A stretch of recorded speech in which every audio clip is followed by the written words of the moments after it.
My name is Tiana, and at 35 years old, I thought I had secured my future.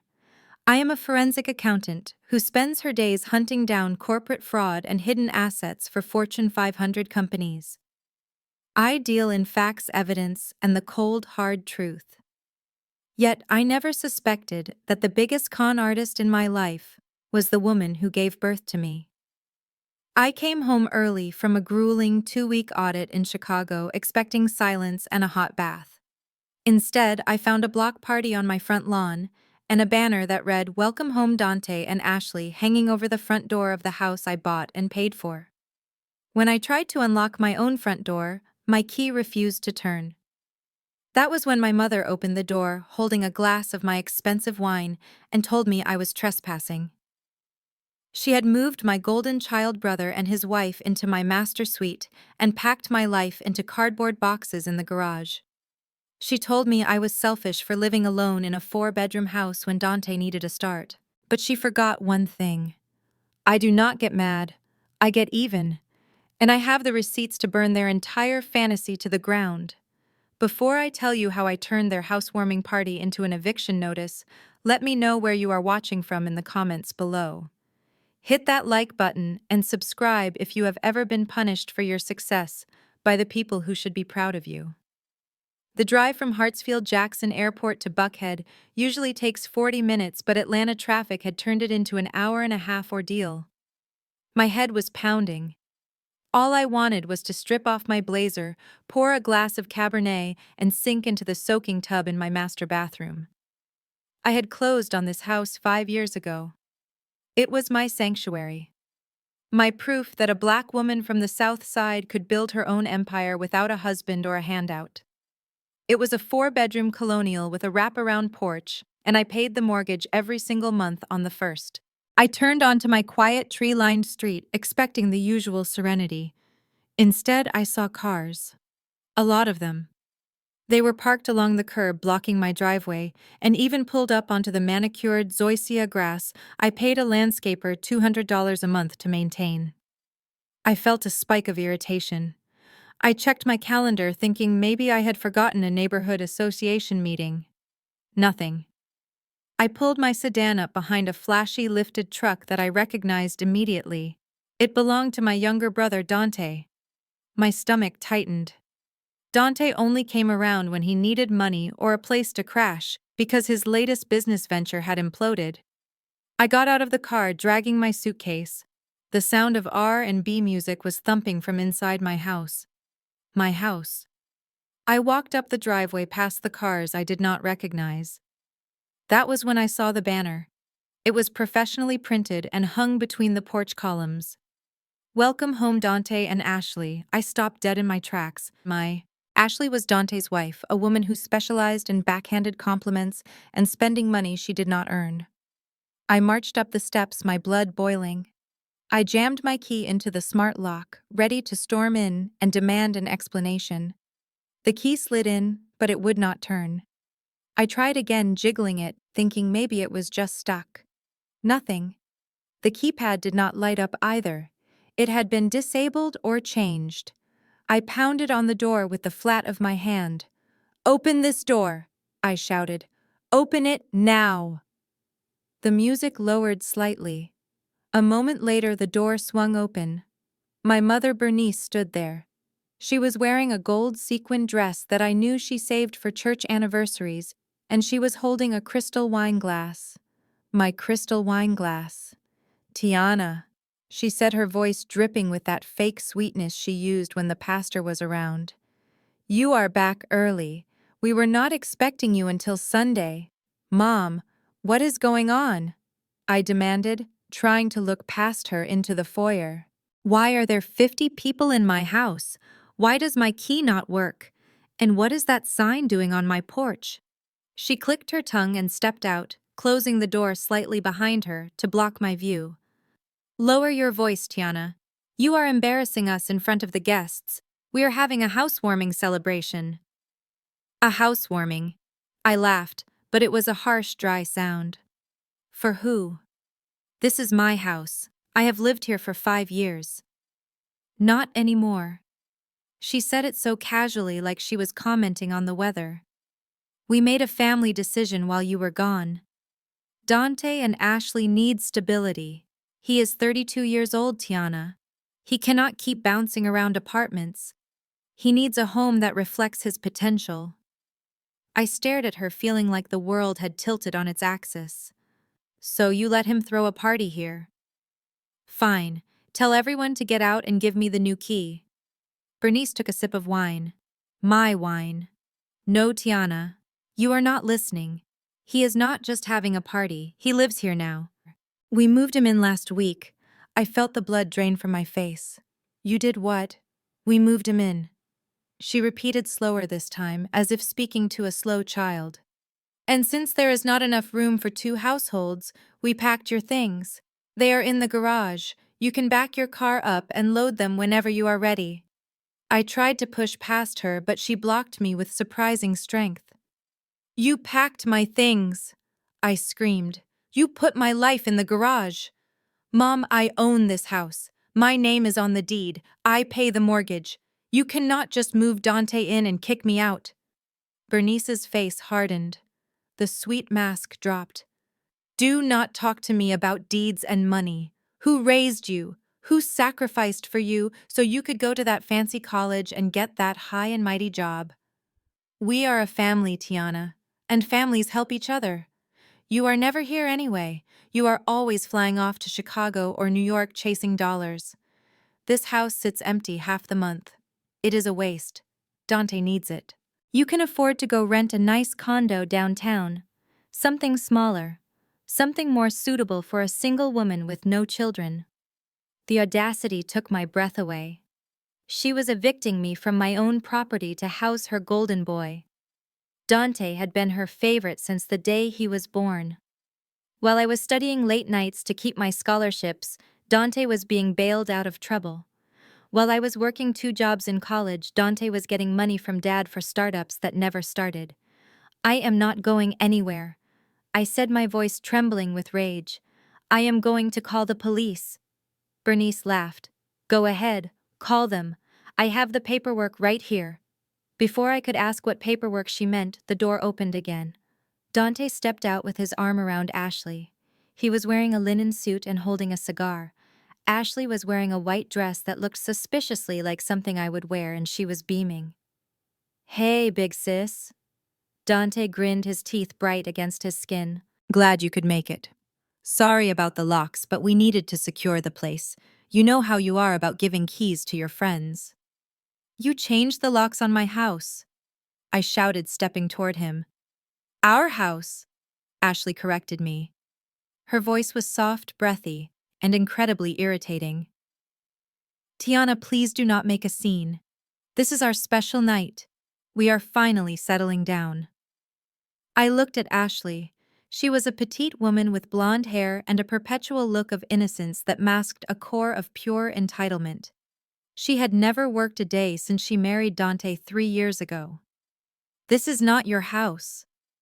I pointed a finger in her face. I bought this. I designed it. I paid for every brick. And you have enjoyed it for 5 years, Ashley said, smoothing her dress over her stomach.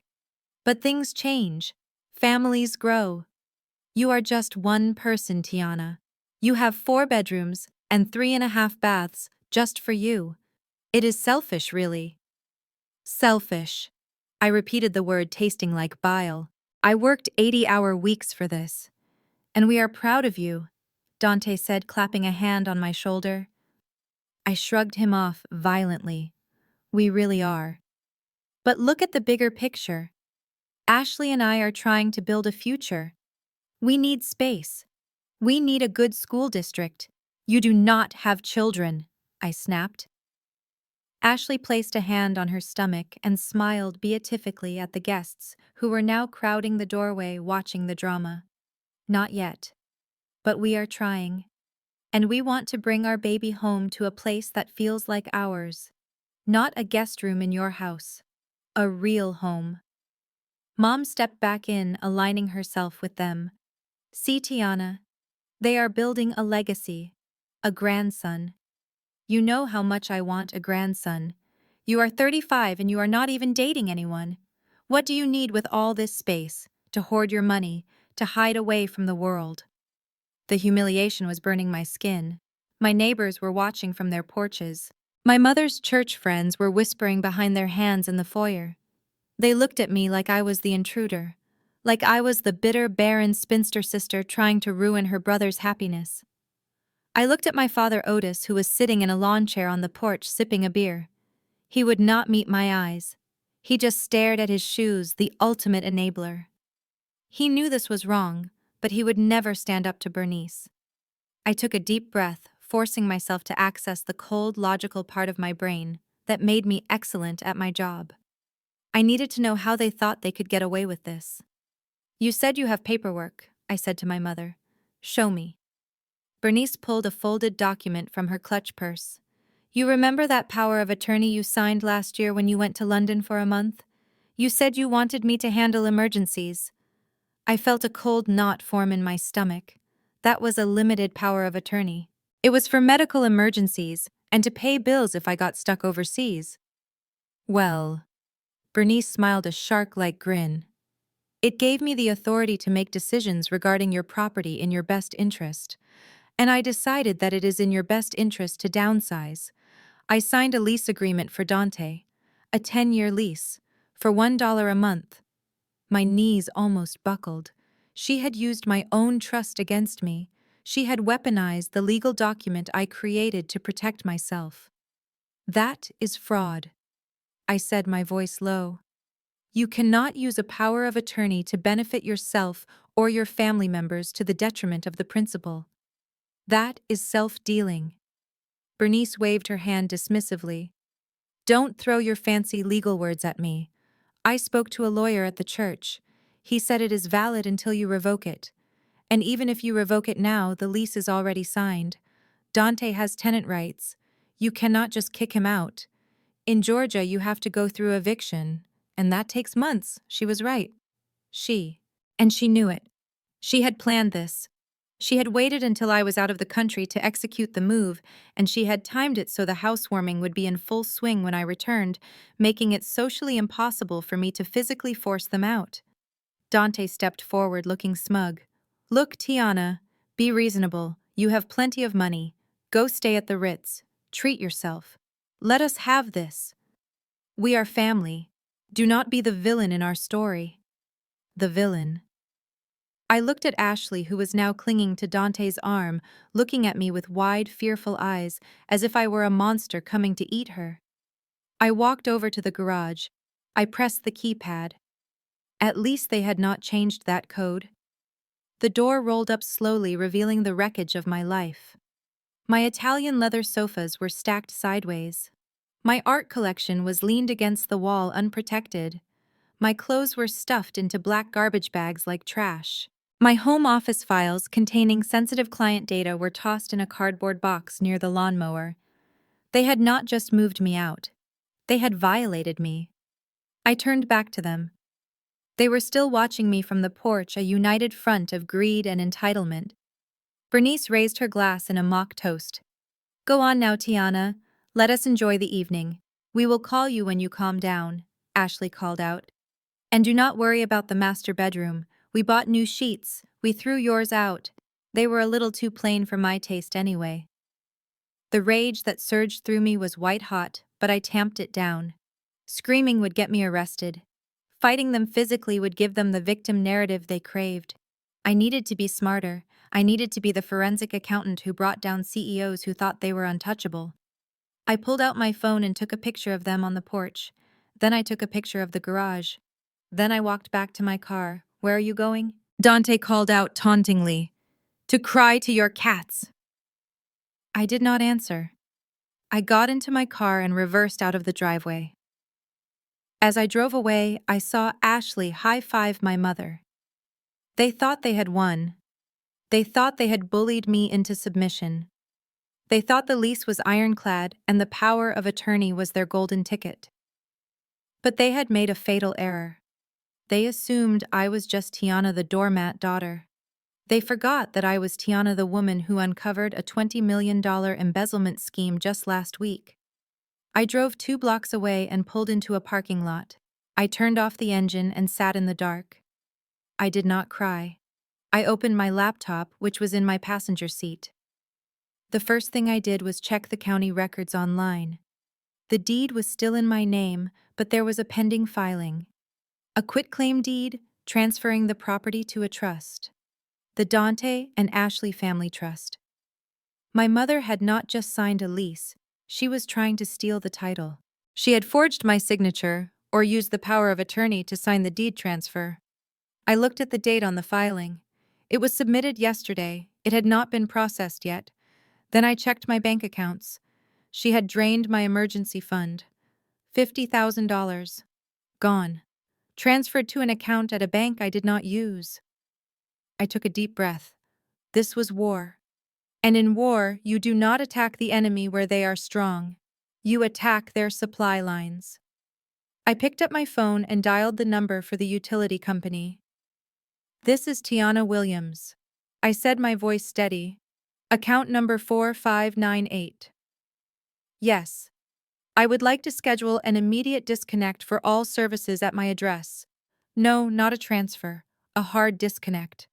Tonight. Yes, it is an emergency. The house is being occupied by squatters, and I need to ensure safety. Next, I opened the app for my smart home system. Bernice thought changing the physical locks was enough. She did not understand that the entire house ran on a network that I controlled. The thermostat, the lights, the security system, the water heater. I watched the little green dots on my screen, representing the devices in my house. Welcome home, Dante, I whispered. I tapped the icon for the main breaker integration. In the distance down the street, I saw the lights of my house wink out. The music cut off instantly. The party was plunged into darkness. I was just getting started. The darkness I had inflicted on the house lasted only a second before emergency lights from the hallway and the glow of 50 smartphones illuminated the foyer. The music had died, but the tension was screaming. I did not run back to my car. I did not retreat. I marched straight through the open front door into the chaos I had created. My heart was hammering against my ribs, not from fear, but from a righteous indignation that burned hotter than any fire. I was a woman who audited billion-dollar corporations for a living.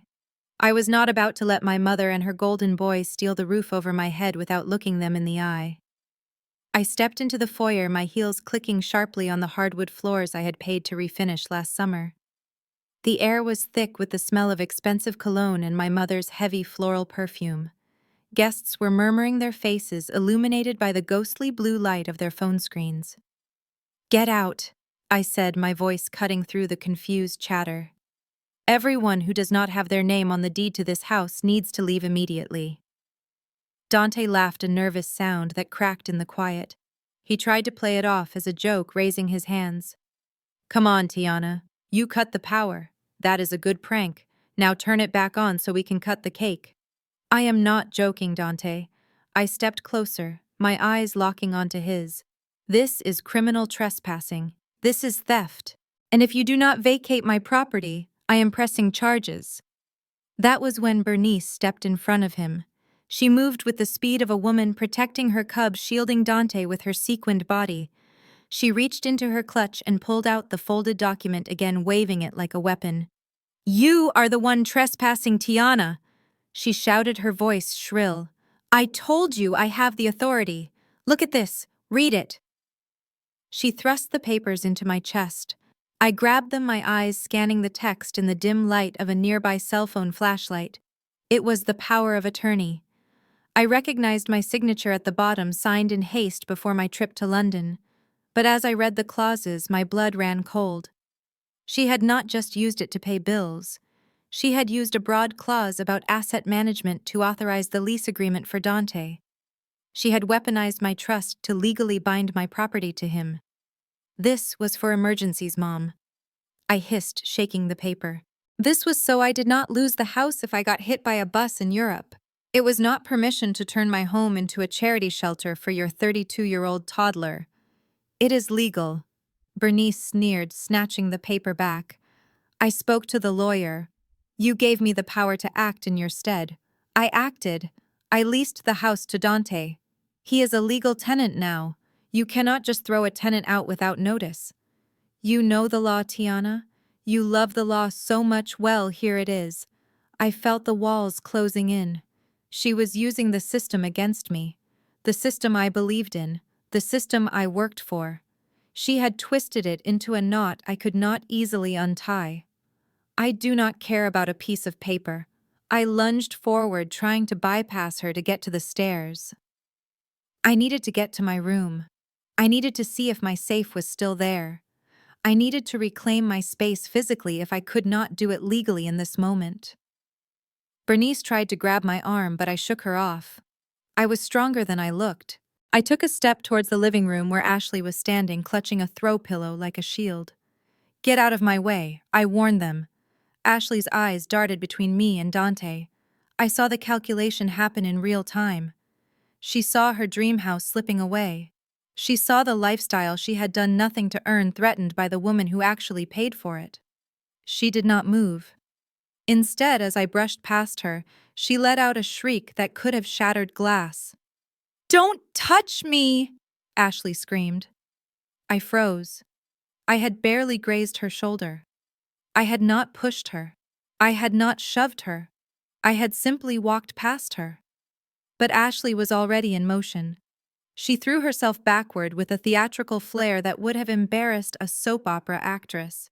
She collided with the heavy oak console table, her hip hitting the edge, before she slumped to the floor, clutching her stomach. "My baby," she wailed, curling into a ball. She pushed me. Oh God, she pushed me. She is trying to hurt the baby. The room erupted. The guests who had been silent observers suddenly surged forward. "You crazy witch!" Dante roared, charging at me. He shoved me hard enough that I stumbled back against the wall. "You hurt my wife. You hurt my child." He did not have a child. Ashley was not pregnant. I knew this for a fact because I saw the box of tampons in her open purse on the counter when I walked in. But the mob did not know that. To them, I was the angry, bitter spinster who had just assaulted a pregnant woman in a jealous rage. "Call the police," Bernice screamed, pointing a manicured finger at me. "Call 911. My daughter has lost her mind. She is violent. She is a danger to herself and others." I stood with my back against the wall, my chest heaving, watching the nightmare unfold. Ashley was sobbing on the floor, squeezing out tears without shedding a single one. Dante was hovering over her, playing the devastated father. Bernice was working the crowd, telling everyone how unstable I had been lately, how much stress I was under. I did not touch her. I said, my voice calm but icy. "She is acting. She is not even pregnant. Monster." A woman from the church hissed at me. "How can you say that?" Sirens wailed in the distance, growing louder by the second. Ashley had timed this perfectly.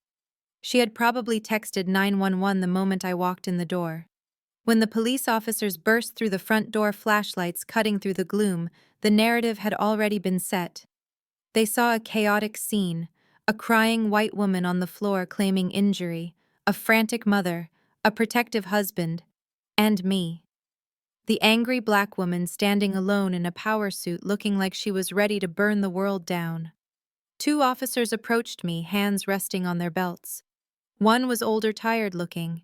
The other was young and jumpy. "Ma'am, step away from the wall," the older officer commanded.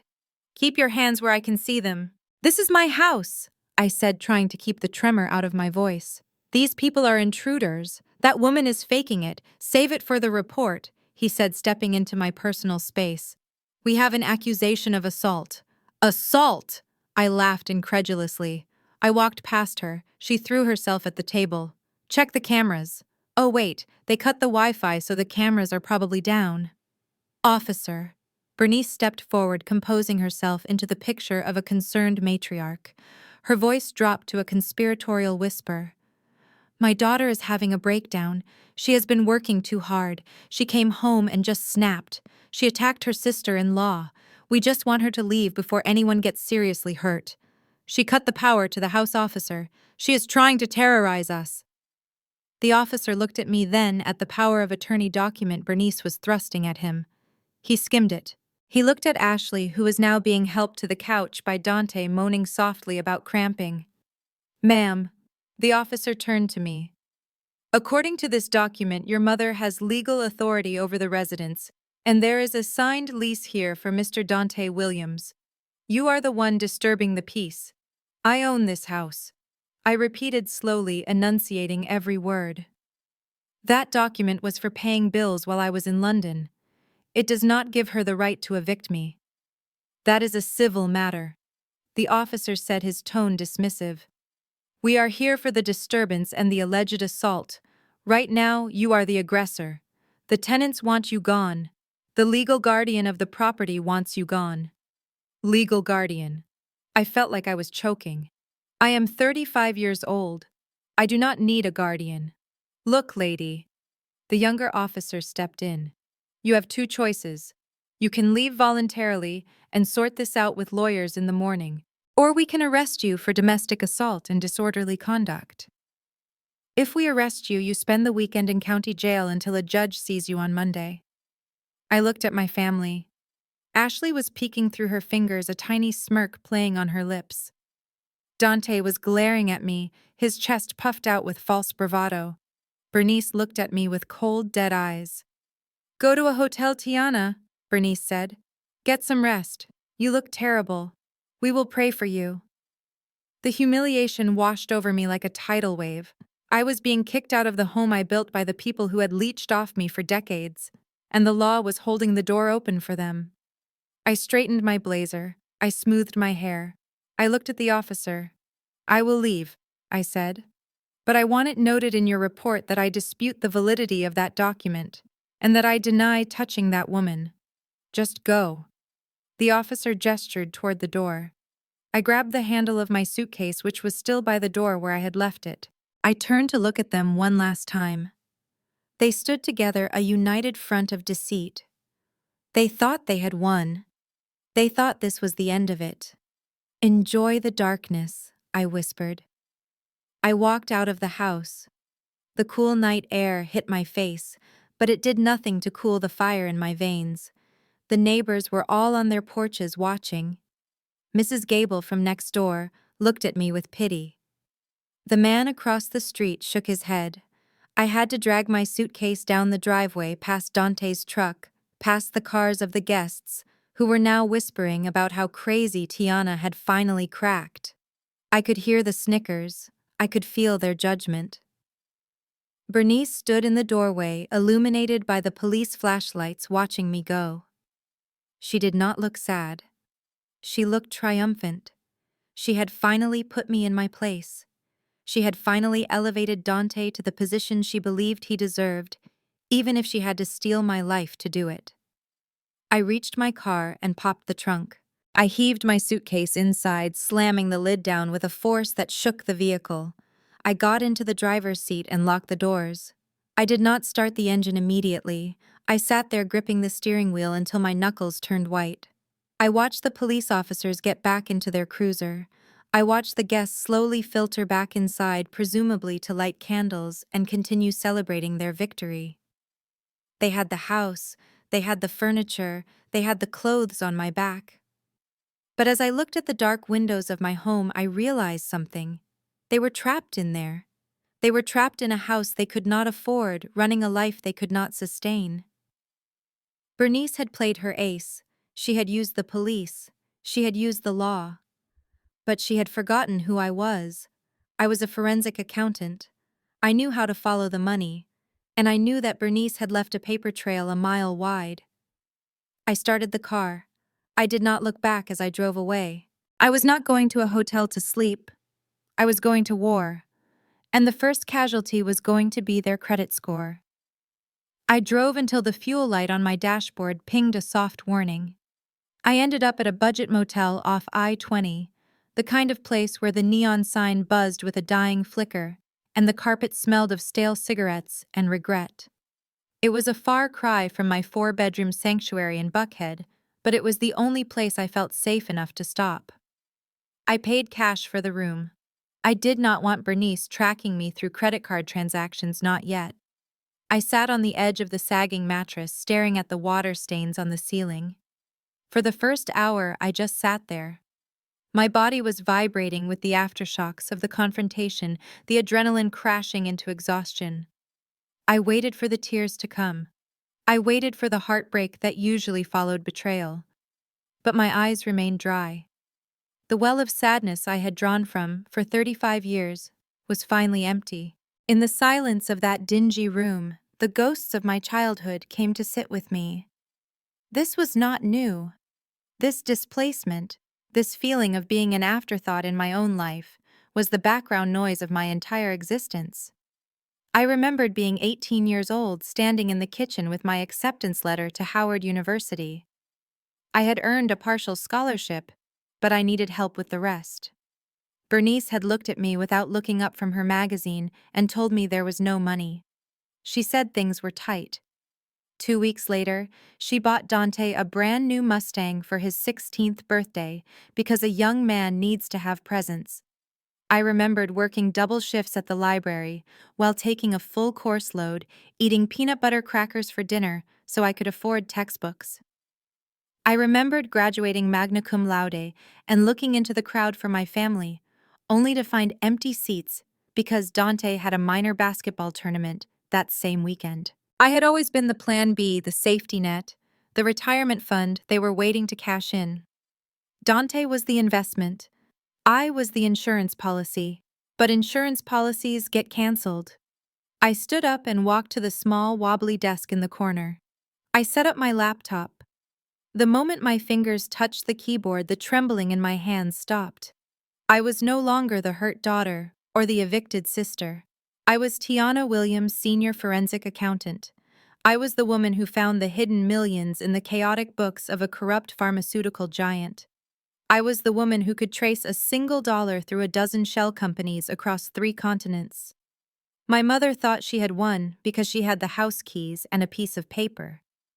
She did not understand that she had just declared war on a woman who weaponized data for a living.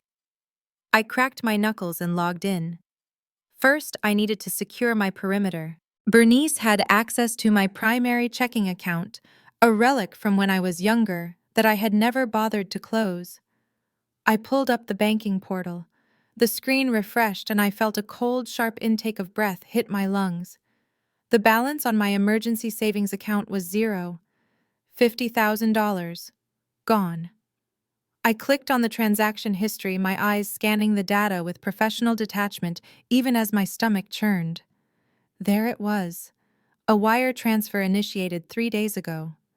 The recipient was not Dante. It was a high-end interior design firm in Phipps Plaza. I opened a new tab and searched the firm. They specialized in custom luxury furniture. She had not just stolen my money.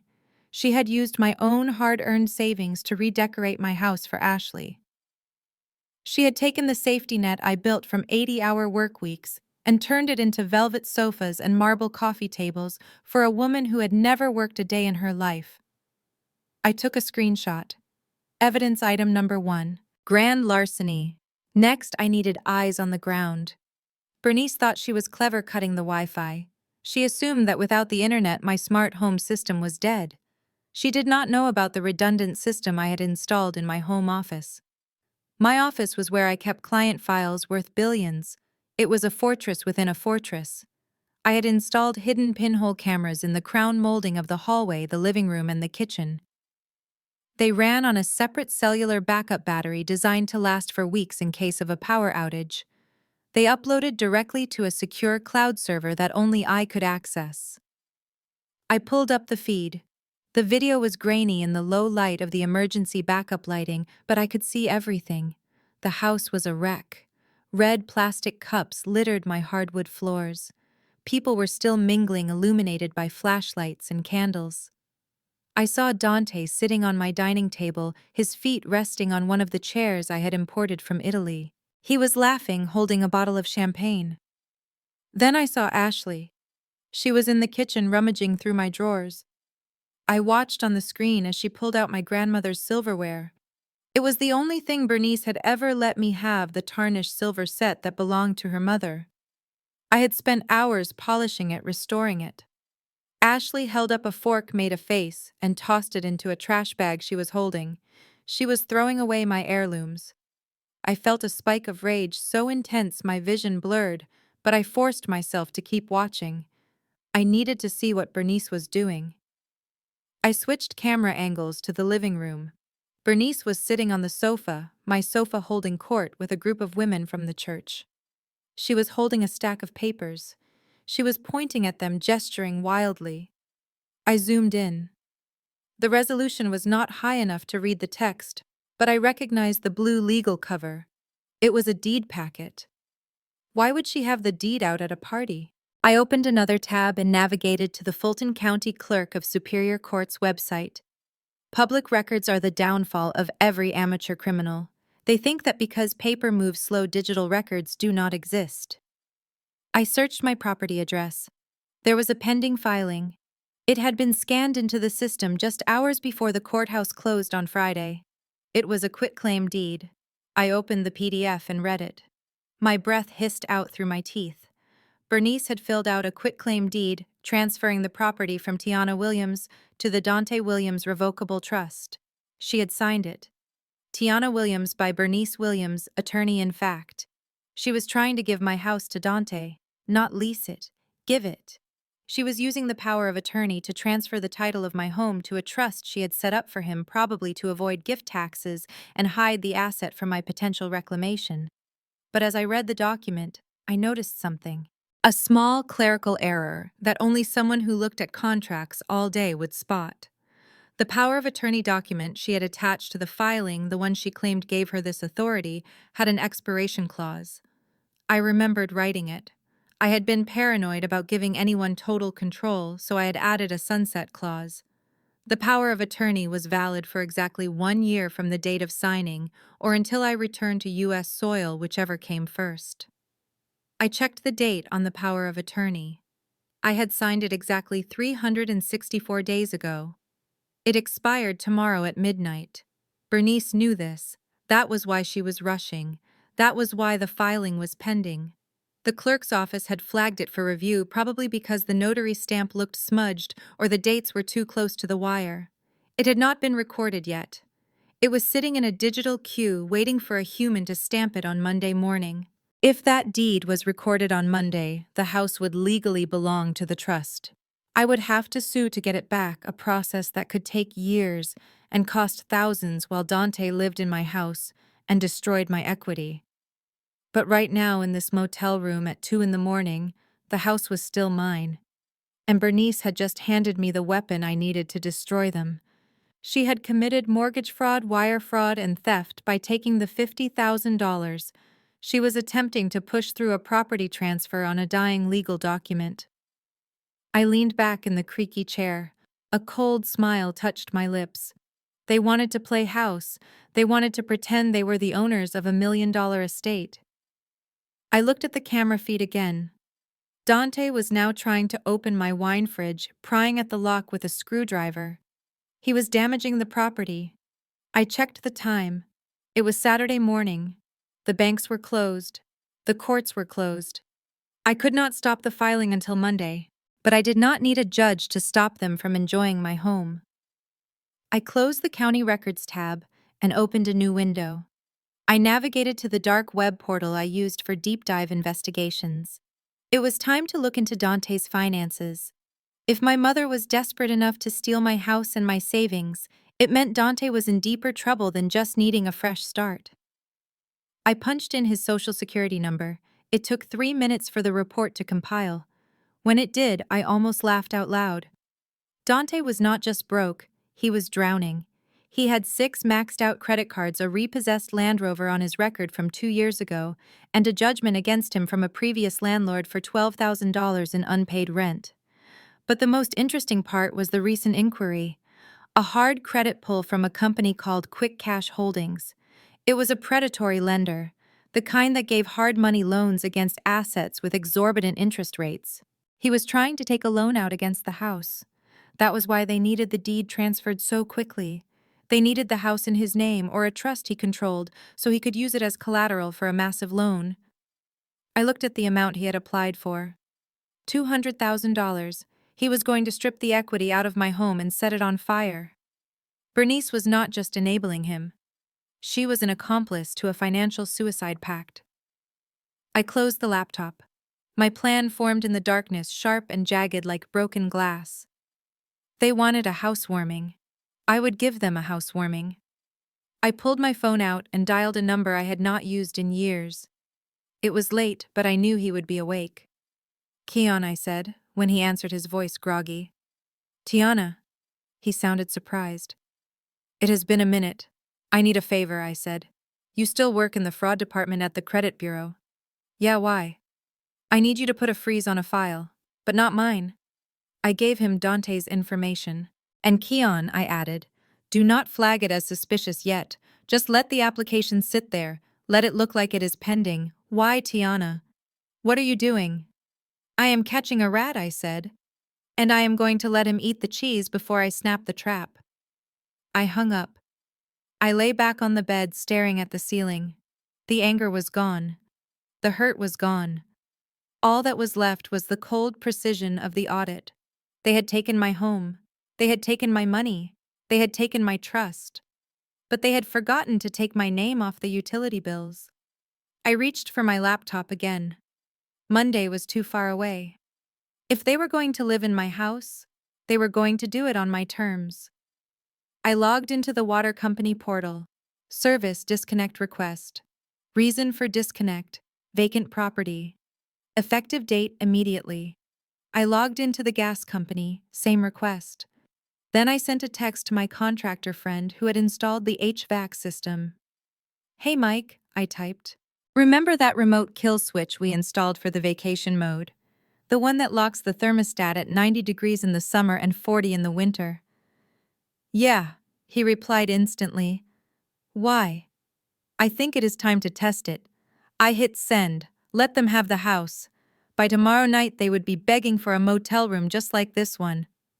I woke up on Saturday morning in the motel room with a stiff neck and a plan that was as cold as the air conditioning rattling in the window unit. The anger that had fueled my exit the night before had crystallized into something dangerous. It was precision. It was the same hyper-focus I used when I was tearing apart a corrupt CEO's ledger, finding the one decimal point that proved he was stealing millions. I sat up and opened my laptop. I pulled up the power of attorney document again. I read every single word. The expiration date was tomorrow at midnight, Sunday. That meant if Bernice filed that quitclaim deed on Monday morning, the clerk might reject it because the authority had expired, or they might not check the date closely enough and let it slide. It was a gamble. And I do not gamble with my assets. If I went back to the house screaming and threatening legal action, they would panic. Panicked people do desperate things. They would rush to the courthouse or find a shady notary to backdate documents. They would push that hard money loan through with quick cash holdings just to get the liquidity before I could stop them. No, I needed them to stop. I needed them to pause voluntarily. I needed them to think they had already won, so they would put down their weapons. I needed to be a Trojan horse. I spent the next 2 hours drafting a document. It looked innocent enough. I titled it Personal Property Gift Affidavit and Inventory Acknowledgement.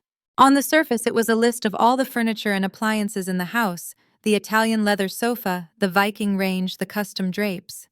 It stated that Tiana Williams was gifting these items to Dante Williams, but buried in paragraph 4 in the dense block of text that everyone skips was a crucial clause.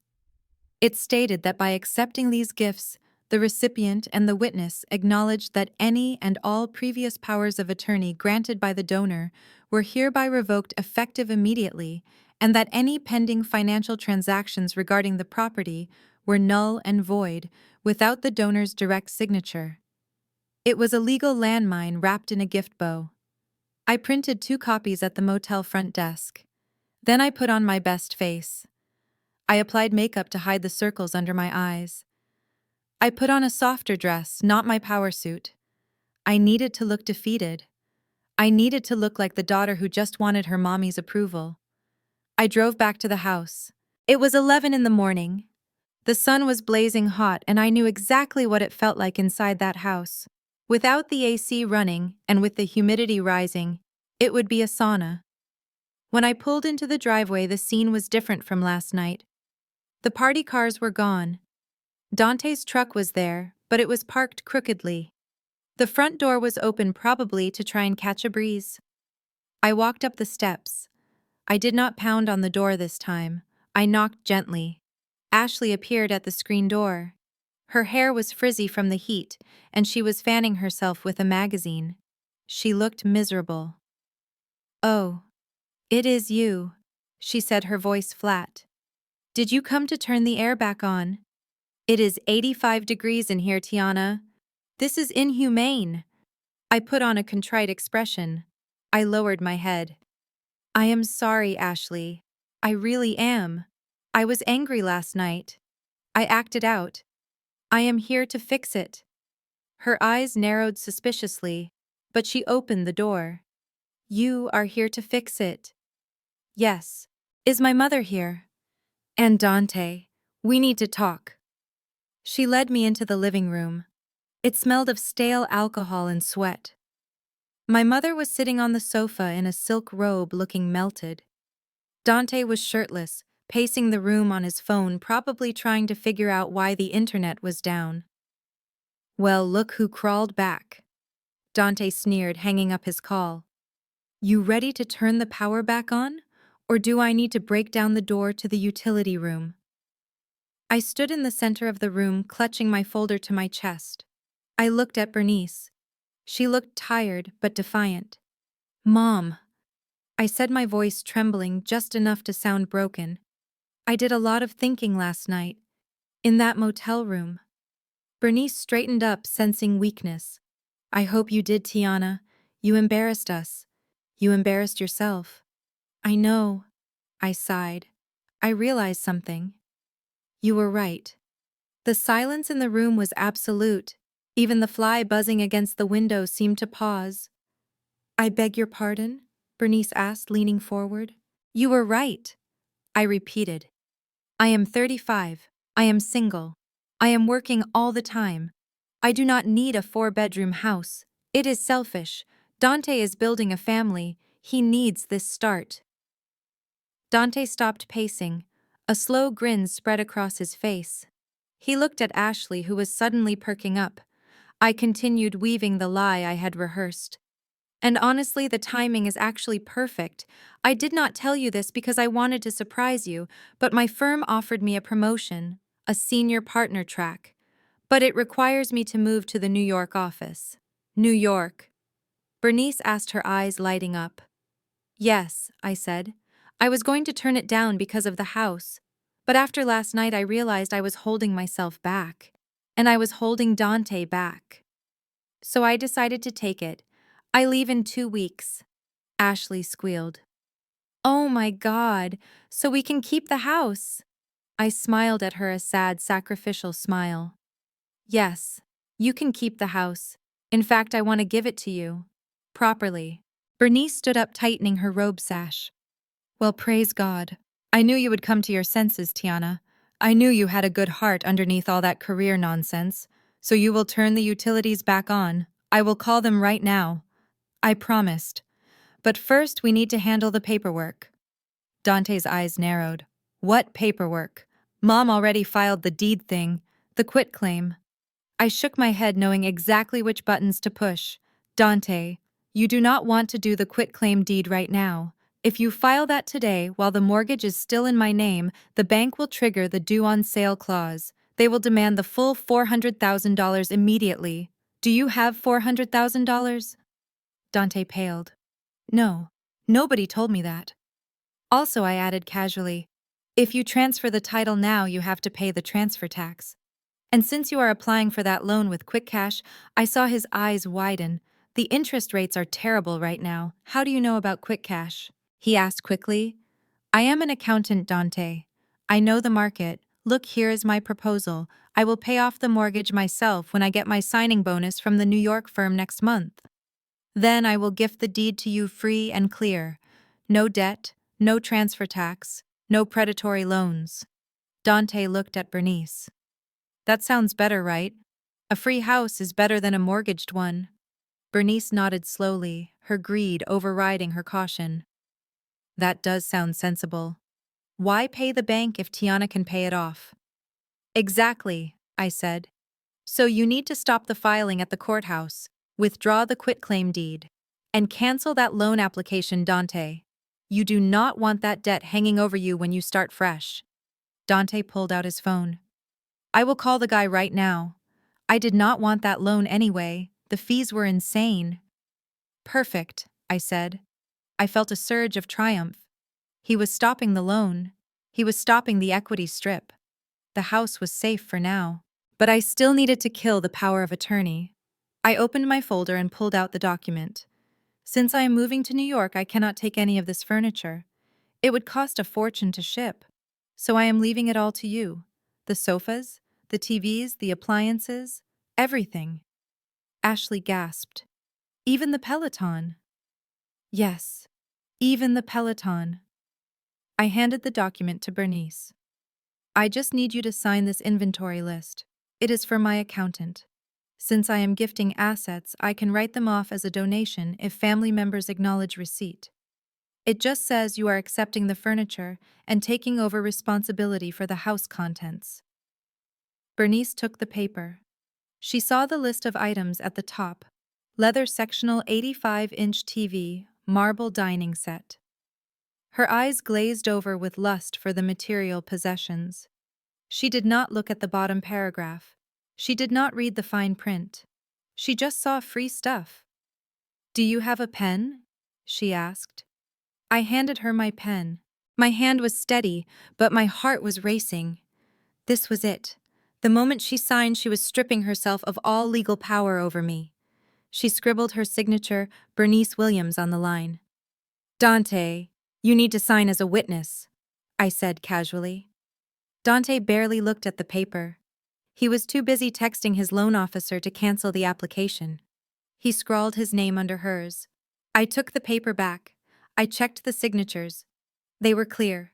They were dated. Thank you, I said, slipping the document back into my folder. This helps me out a lot. So about the AC? Ashley whined, fanning herself again. Right, I said, backing toward the door. I am going to head to the utility office right now. It is faster if I go in person. I will have it back on by this afternoon. You are a good sister, Tiana, Bernice said, settling back onto my sofa like a queen. I am glad you finally realized your place. You go on to New York. We will take care of things here. My place. She had no idea. I walked out the front door. I walked down the steps. I got into my car. I did not drive to the utility office. I drove straight to the UPS store 3 blocks away. I faxed the signed document to my lawyer. Then I faxed a copy to the Fulton County Clerk's office with a cover letter marked Urgent Revocation of Power of Attorney. Then I faxed a copy to Dante's bank and the quick cash lender just to be absolutely sure. I sat in my car and watched the transmission confirmation print out. It was done. The power of attorney was dead. The deed transfer would be rejected on Monday morning because the authority was revoked. The loan was dead because Dante canceled it himself.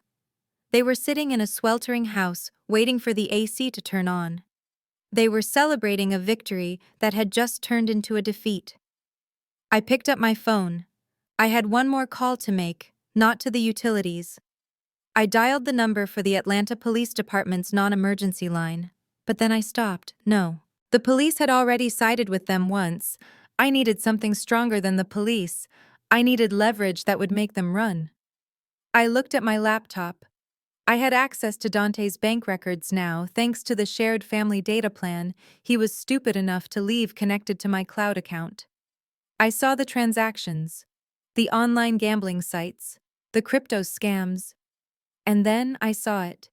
A series of Zelle transfers from a woman named Chloe. $500 here, $200 there. The memos were emojis, hearts, eggplants. Ashley's name was not Chloe. I smiled. Dante wasn't just broke, he was cheating. And Ashley, the woman who pretended to be the perfect wife, was bankrolling a man who was spending her money on another woman. Or maybe Chloe was paying him. I dug deeper. I traced the email address associated with Chloe. It linked to a profile on a sugar baby website. My brother was not just a cheater. He was selling himself. Or he was running a romance scam. Either way, I had the ammunition. I started the car. I was not going to New York. I was going to find a nice air-conditioned cafe and wait. Let them sweat for a few more hours. Let them realize the lights were not coming back on. And then I would send the text message that would blow their happy little home apart. I drove away from the house that Saturday afternoon with a strange lightness in my chest. It was the feeling of cutting loose a dead weight that had been dragging me down for 35 years. I did not go to New York. I drove 20 minutes south to a corporate housing complex in Midtown where I had secured a short-term lease under my LLC's name. It was a sterile, modern apartment on the 20th floor with floor-to-ceiling windows that overlooked the city skyline. It lacked the warmth of my colonial home, but it had one feature that made it paradise. It was impenetrable. I parked my car in the secure garage and took the elevator up. Once inside, I locked the door and engaged the deadbolt.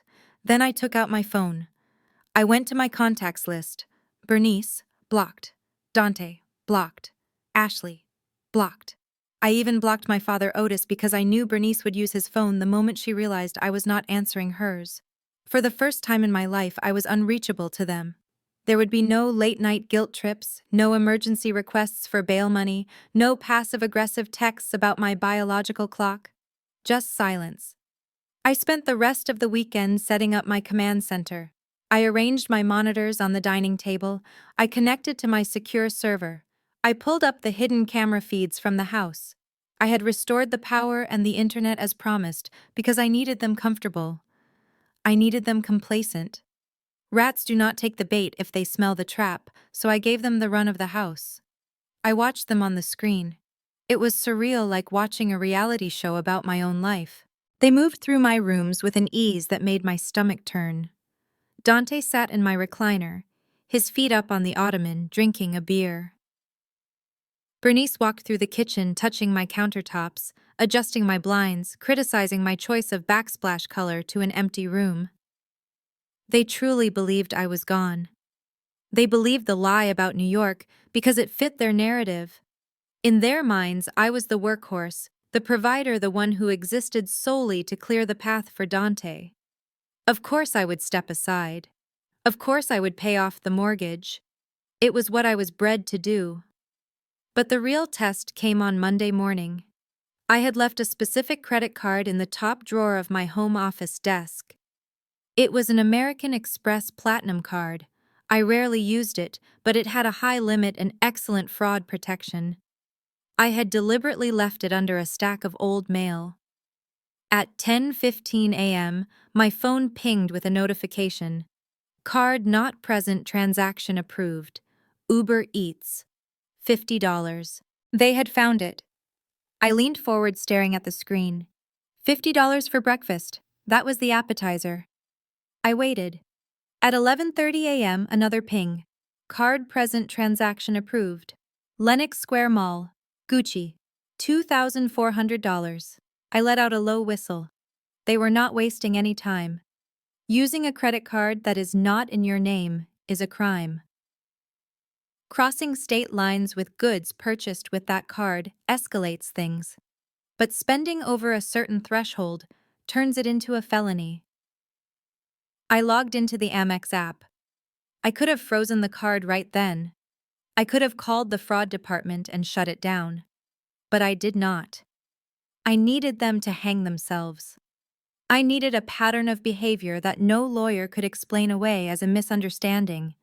I created a new spreadsheet titled Evidence Identity Theft. I logged the transaction, date, time, amount, location. By Tuesday afternoon, the spreadsheet was growing rapidly. Ashley had apparently decided that her new life as the lady of the manor required a new wardrobe. There were charges at Neiman Marcus Sephora and a high-end salon in Buckhead. I switched to the camera feed in the master bedroom. I saw Ashley standing in front of my full-length mirror. She was wearing a silk robe, my silk robe, the one I bought in Paris 3 years ago. She was holding up a new handbag posing for a selfie. I checked her Instagram. She had posted the photo 5 minutes ago. The caption read, "Heavy is the head that wears the crown. Blessed. New beginnings." She had quit her job at the boutique that morning. I knew this because I saw the text message pop up on Dante's iPad, which was synced to the family cloud I still had access to. She texted her manager simply, "I quit. I do not need this anymore." They were living like lottery winners. But the lottery ticket was my credit score, and the jackpot was a prison sentence. I sat in my high-rise fortress, sipping green tea and logging every single crime. It was cold work. It was brutal work. But it was necessary. Every dollar they spent was another nail in their coffin. Then came Sunday, the day of the prayer party. I knew it was happening because Bernice had sent out a mass text to the church prayer circle group chat, which she had forgotten to remove me from years ago. The message read, "Praise the Lord for his blessings. Come celebrate the miracle of Dante's new home. Anointing service and brunch at 1 p.m. I tuned into the living room camera feed at 12:55 p.m. The house was spotless. They had hired a cleaning crew paid for with my Amex, of course, to scrub the place top to bottom. Bernice had arranged chairs in a circle in my living room. She was wearing a white suit and a large hat looking every inch the pious matriarch. Guests started arriving. These were women I had known since I was a child, women who had pinched my cheeks and told me to be a good girl. They walked in oohing and eyeing at the high ceilings and the custom millwork. "This is beautiful, Bernice," Sister Patterson said, running her hand over my sofa. "The Lord truly provided." "He did indeed," Bernice said, her voice trembling with performative emotion. "We prayed on this. We prayed for Dante to have a foundation. And God moved mountains. He softened Tiana's heart. He showed her that her place was elsewhere so her brother could rise." I watched from my laptop screen, my jaw tight. She was crediting God for her manipulation.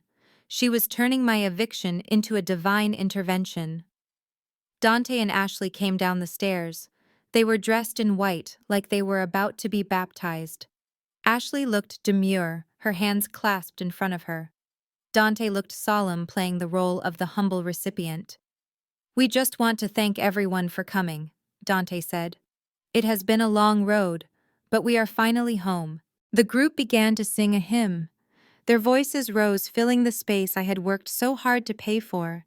They were singing about grace and mercy, while sitting in a stolen house surrounded by stolen furniture paid for with stolen money. Then the testimonials began. Bernice stood up in the center of the circle. "I want to testify," she shouted. "The devil tried to block this blessing. The devil tried to use jealousy and greed to keep my son out of his birthright. But we stood firm. We used the authority God gave us." She was talking about the power of attorney. She was calling the legal fraud God's authority. And now look, she spread her arms wide. "A debt-free home. A sanctuary for my grandbaby." Ashley wiped a fake tear. "Amen," she whispered. I zoomed in on Ashley. She was wearing a diamond tennis bracelet I had never seen before. I checked the Amex activity. There it was. A charge at Tiffany & Company yesterday afternoon, $4,000. She was wearing felony evidence to a prayer meeting. The audacity was breathtaking. It was a masterclass in delusion. They had constructed an alternate reality where they were the righteous victors and I was just the vessel God used to deliver their prosperity. They did not mention my name. They did not thank me. I was erased. I was simply the mechanism of their blessing. I watched as they ate the catered brunch. I watched them spill mimosa on my rug and laugh about it. I watched Dante take Uncle Ray to the garage to show off his man cave, which was just my stored boxes pushed into a corner to make room for a poker table. I felt a strange sense of detachment. A week ago, this would have broken me. I would have been crying, asking why they could not love me. But now I was just the auditor.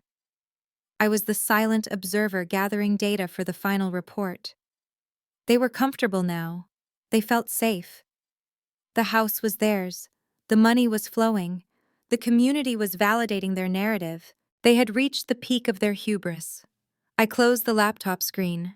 The silence in my apartment was heavy, but it was clean. It was the silence of a sniper waiting for the wind to die down. They had their Sunday. They had their praise. But Monday was coming. And on Monday the banks opened. On Monday the courts opened. I picked up my phone. I had one text message to send before I went to sleep. It was to my lawyer, Mr. Sterling. Proceed with the filing, I typed. Then I walked to the window and looked out at the city lights. Somewhere out there in the darkness, my family was sleeping soundly in my beds, dreaming of a future they had stolen. They did not know that the eviction notice was already printed. They did not know that the power was about to go out for good. The calm was over. The storm was here. Monday morning arrived with the clinical precision of a blade dropping in a guillotine. I sat at my makeshift command center in the high-rise apartment watching the city wake up below me. The sun reflected off the glass towers of Midtown, blinding and cold.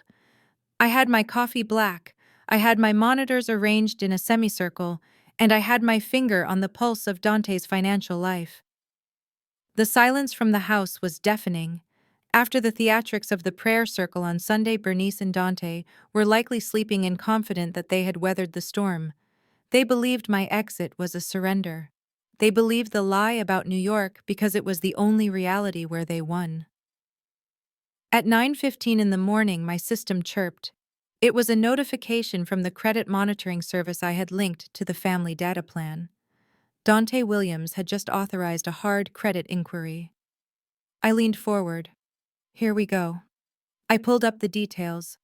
The inquiry was from Quick Cash Holdings, the predatory lender I had flagged earlier. Dante was not wasting a single second.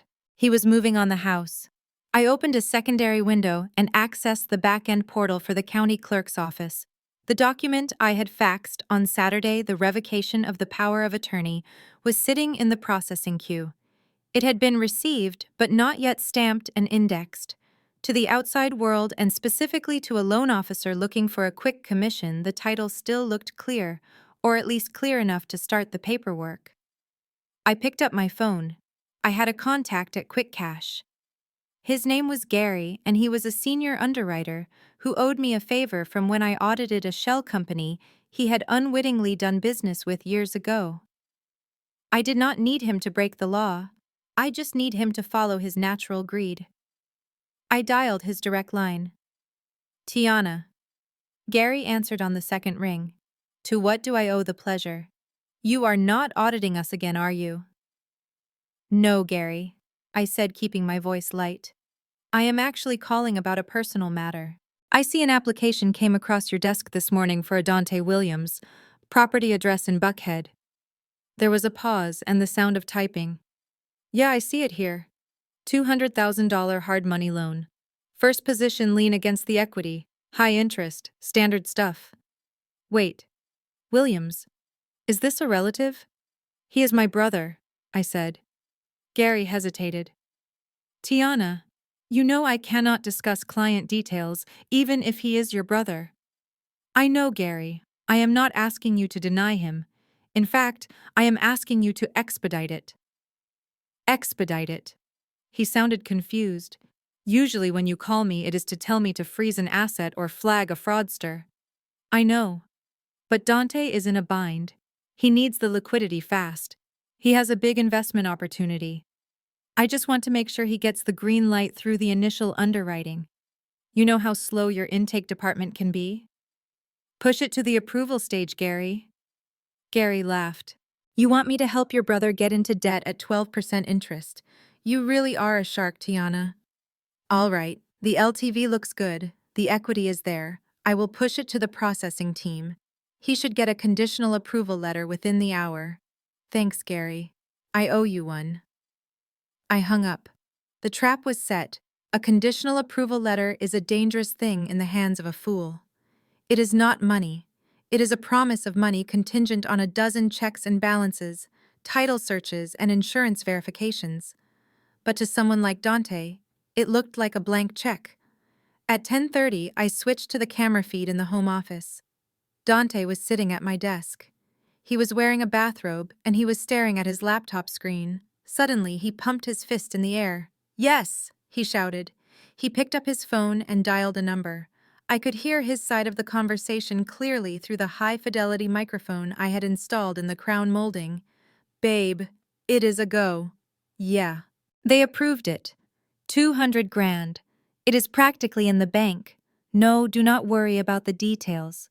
The house is the collateral. It is free money." "Yeah. Get dressed. We are going shopping." I watched him hang up. He was vibrating with excitement. He truly believed he had just unlocked a fortune. He did not understand that he had just stepped onto a landmine. He opened a new tab on his browser. I mirrored his screen remotely. He was on a cryptocurrency exchange platform. Dante was not borrowing money to pay off debts. He was not borrowing money to fix the house or pay the taxes. He was borrowing money to gamble. He navigated to a page for a new coin called Lunar X. It was a classic pump and dump scheme, the kind advertised by influencers on TikTok. The chart showed a volatile spike. Dante was buying into the hype at the absolute peak. He pulled out a credit card. It was one of the cards he had maxed out previously, but I saw him input a credit limit increase request. He used the approval email from QuickCash as proof of income. The credit card company algorithm, seeing the potential liquidity, approved a temporary limit bump. $5,000. Dante immediately dumped the entire $5,000 into Lunar X. He was spending money he did not have to buy an asset that did not exist based on a loan that would never close. It was a masterclass in financial suicide. I sat back and sipped my coffee. The math was beautiful in its destruction. An hour later, Dante and Ashley left the house. I tracked them using the GPS on the car Dante was driving, which was still registered in my name under the family insurance policy. They drove straight to a luxury car dealership in Sandy Springs. I pulled up the dealership's inventory.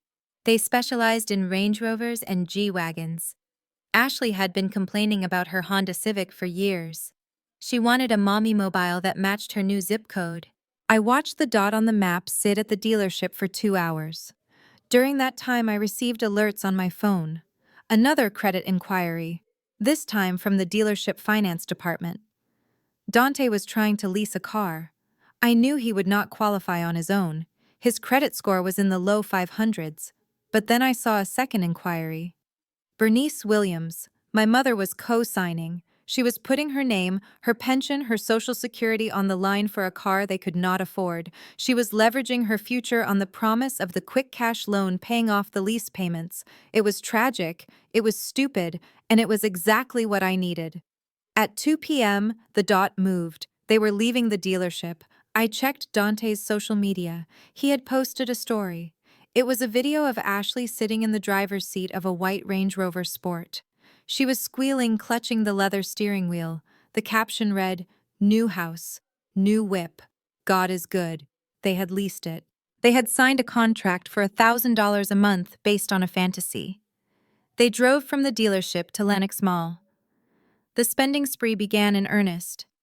I opened my spreadsheet and started logging the new data points. Transaction 1. Louis Vuitton. $3,000. Likely a handbag for Ashley to match the car. Transaction 2. The Apple Store. $4,000. New iPhones. New MacBooks. Dante needed new tech to trade his crypto. Transaction 3. A high-end jewelry store. $5,000. A watch for Dante. They were burning through credit cards, running up balances on high-interest plastic, convinced that the wire transfer from QuickCash would wipe the slate clean by Friday. They did not know that Friday would never come. I watched them on the camera feed when they returned home that evening. They looked like different people. They were glowing with the artificial confidence of new money. They carried shopping bags into the house, piling them on the kitchen island. Bernice was there waiting for them. She clapped her hands when she saw the car keys. "Look at you!" she cooed, hugging Dante. "I told you, son. I told you that you were meant for greatness. You just needed the right foundation." Ashley spun around, modeling her new bag. "It is perfect, Mom." Tiana never had anything this nice. She always bought those boring, practical bags. "Tiana has no taste." Bernice agreed. "She has no style. She just has a job. You two have a lifestyle." I watched them pop a bottle of champagne. They toasted to the house. They toasted to the car. They toasted to the loan. They did not know I was the one who had poured the wine. And they did not know I had poisoned the bottle. Tuesday passed in a blur of excess. Dante spent the entire day trading on his new laptop, screaming at the screen as Lunar X fluctuated. He was up 10%, then down 5, then up 20. He was addicted to the rush. He called the loan officer at Quick Cash 3 times, asking when the closing would be. "Friday," I heard him say into the phone. "Okay, Friday is good. We can hold off the creditors until then." "Yeah, the title is clean. My sister gifted it. She moved to New York. Yeah, she signed the waiver. No issues." He was lying to the lender. That was fraud. I added it to the list. Wednesday morning arrived. This was the tipping point. I had let them run long enough. They had dug a hole so deep they could never climb out. They had leased a car they could not pay for. They had bought crypto that was already crashing. I checked the charts. Lunar X was down 40% since Monday. They had maxed out every credit card Bernice had co-signed. It was time to close the trap. I picked up my phone and called my lawyer, Mr. Sterling. "It is time," I said. "Send the packet," Sterling replied. "I have the courier ready." I compiled the final dossier. It was 50 pages of destruction. Exhibit A: the revoked power of attorney stamped and dated Saturday. Exhibit B: the affidavit of gift, which explicitly revoked all previous authority signed by Bernice and witnessed by Dante. Exhibit C: a cease and desist order regarding the transfer of the deed. Exhibit D: a forensic accounting of the unauthorized $50,000 transfer from my savings account. And Exhibit E: the most damaging of all, a copy of the deed proving the house was not owned by Tiana Williams, the individual. It was owned by TW Holdings LLC, a corporate entity. I had transferred the house to an LLC 3 years ago for liability protection. The power of attorney Bernice had used was for Tiana Williams, the person. It did not give her authority over the LLC. She had been trying to transfer a property she did not even have the correct legal standing to touch. I sent the files to Sterling. He printed them, bound them, and handed them to a process server. But I was not just sending them to Bernice. I sent a copy to Quick Cash Holdings. I sent a copy to the Range Rover dealership's finance department. I sent a copy to the credit card companies issuing a fraud alert on Bernice's Keo-signed accounts. And finally, I sent a copy to the IRS Criminal Investigation Division flagging the $50,000 transfer as unreported income and potential elder financial abuse, ironically framing Bernice as the abuser of her own finances to benefit Dante. I sat back and waited. At 2 p.m., the first domino fell. I was watching the living room feed. Dante was on the phone with Quick Cash. He looked relaxed, feet up on the coffee table. Suddenly, he sat up. His feet hit the floor hard. "What do you mean denied?" he shouted. "We had approval." The letter said conditional approval. He listened, his face turning a shade of gray I had never seen before. "Fraud. What fraud? That is my house. My mother gave it to me." He stood up, pacing frantically. "Title issues." "What title issues?" "The LLC." "What LLC?" "Tiana does not have an LLC. She is just an accountant." He stopped moving. He listened for a long time. "Revoked. When?" "Saturday." He looked at Bernice, who was sitting nearby reading a magazine. Mom. He whispered, the phone lowering from his ear. Mom, did you sign something on Saturday? Bernice looked up confused. Just the inventory list for the furniture. Why? Dante dropped the phone. It clattered onto the hardwood floor. You revoked the power of attorney, he said, his voice trembling. You signed a paper that revoked it. The loan is dead, Mom. They canceled it. They are flagging us for mortgage fraud. Bernice stood up, dropping her magazine. What? No, that was just for the sofas. Tiana said it was for taxes. She played you. Dante screamed. She played us. Before Bernice could respond, the doorbell rang. It was not a friendly ring. It was a firm, authoritative pound. I switched to the front door camera. It was a tow truck driver, and behind him was a police officer. They were there for the Range Rover. The dealership had received my fraud alert. They had realized the financing was based on a loan that did not exist, and a co-signer who was actively committing fraud. They had exercised the immediate repossession clause. Dante ran to the door. Bernice followed him, wailing. Ashley came running down the stairs, screaming about her car. I watched them argue on the porch. I watched the tow truck driver hook up the white SUV. I watched the police officer hand Dante a citation. And then, as the truck drove away, dragging their status symbol down the street, the lights in the house flickered. Once, twice, and then they went out. This time, it wasn't me flipping a switch. This time, it was the power company. I had scheduled the hard disconnect for Wednesday afternoon. The house went dark. The AC groaned and died. The smart fridge shut down. The security system beeped its low battery warning. I sat in my air-conditioned apartment watching the black and white infrared feed of my family standing in the dark foyer of a house they did not own, surrounded by expensive things they could not pay for. They were alone. They were broke. And they were caught. But I was not done. I picked up my phone. It was time for the final blow. I opened the app for the home security system. I still had administrative access to the siren. I pressed the panic button. The house erupted in a deafening, ear-splitting screech. The internal sirens wailed at 120 decibels. The external strobes flashed blinding white light into the neighborhood. I watched them cover their ears. I watched them scream at each other, but no sound could be heard over the alarm.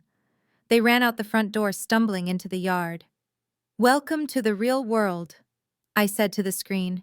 It is loud out here. The audacity of my family was truly a renewable resource. Even after the Range Rover was repossessed from the driveway in front of the neighbors, and even after the loan was denied, they refused to fold. Instead of packing their bags or calling a lawyer, they did what people addicted to appearances always do. They threw another party. I sat in my apartment on Saturday afternoon, watching the high-definition feed from my security cameras. The driveway where the white SUV had been dragged away was now covered in balloon arches. Pink and blue balloons spilled over the porch railing and clustered around the front door. A DJ booth was set up on the patio near the pool. Caterers were carrying trays of sliders and cupcakes past the Ring doorbell camera. It was a gender reveal party. I had to give it to them. They were committed to the bit. Despite the crumbling financial walls around them, they were determined to launch the next phase of their narrative. The baby. The anchor baby that secured their claim to the house. The baby that did not exist. I zoomed in on Ashley. She was wearing a floor-length pastel gown that looked like it cost more than Dante's citation fine. She was rubbing her stomach, which looked slightly rounder than it had 2 days ago. I suspected a silicone bump ordered from Amazon with rush shipping. She was glowing, greeting guests with a tragic, brave smile. I could imagine the story she was telling them. The mean sister tried to ruin us, but we are survivors. We are doing this for the family. Bernice was in her element. She was directing the caterers, pointing out where the gift table should go. I noticed she had moved my expensive vase to the center of the table to hold the donation box. Yes. They had put out a box for cash gifts. Grifters to the bitter end. Dante looked less enthusiastic. He was wearing a polo shirt that was tight around the middle, and he kept checking his phone nervously. He knew the walls were closing in. He knew the utilities were scheduled for a hard disconnect, but he was probably praying they would last through the weekend. He was banking on bureaucratic incompetence. He bet wrong. I looked at the clock on my laptop. It was 4:45. The invitation, which Bernice had posted publicly on Facebook, said the big reveal was scheduled for 5 o'clock. I opened my smart home administrative portal. It was a custom dashboard I had designed myself, integrating the electrical panel, the water main, the HVAC system, and the security mainframe. It was the nervous system of the house, and I was the brain. I had created a macro command earlier that morning. I named it Protocol Zero. I waited. The guests were gathering on the back lawn. There were about 60 people: church members, old friends of the family, random neighbors they had managed to charm. They were all holding plastic champagne flutes filled with sparkling cider. Dante and Ashley stood in front of a large black box filled with either pink or blue balloons. Bernice stood next to them holding a microphone. "We have been through so much." Bernice's voice crackled over the audio feed. "But the Lord protects His own. Today we celebrate new life. We celebrate the future of the Williams legacy in this beautiful home." The crowd clapped. Ashley wiped a tear. Dante forced a smile. "Okay," Bernice shouted. "Let us see what God has blessed us with. Count it down with me." 10. I hovered my mouse over the execute button. 9. I took a sip of my tea. 8. I thought about the $50,000 she stole. 7. I thought about the housewarming party where they locked me out. 6. I thought about every time she called me selfish. 5. I clicked the mouse. The effect was instantaneous and absolute. First, the music died. The DJ's speakers let out a dying pop and went silent. The string lights that were draped across the patio blinked out. The interior lights visible through the large bay windows vanished.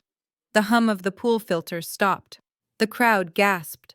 A few people laughed nervously, thinking it was part of the show. 4. Bernice tried to continue, but the microphone was dead. She tapped it, frowning. Then the water shut off. I saw a caterer in the background trying to refill a pitcher from the outdoor tap. He turned the handle. Nothing came out but a dry cough of air.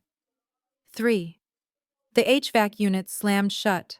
I had programmed them not just to turn off, but to lock the dampers. The house, which was already warm from the bodies and the afternoon sun, would start to bake within the hour. 2. The smart locks on the back doors engaged. I heard the mechanical thud through the audio feed before it cut out. The deadbolts slid home.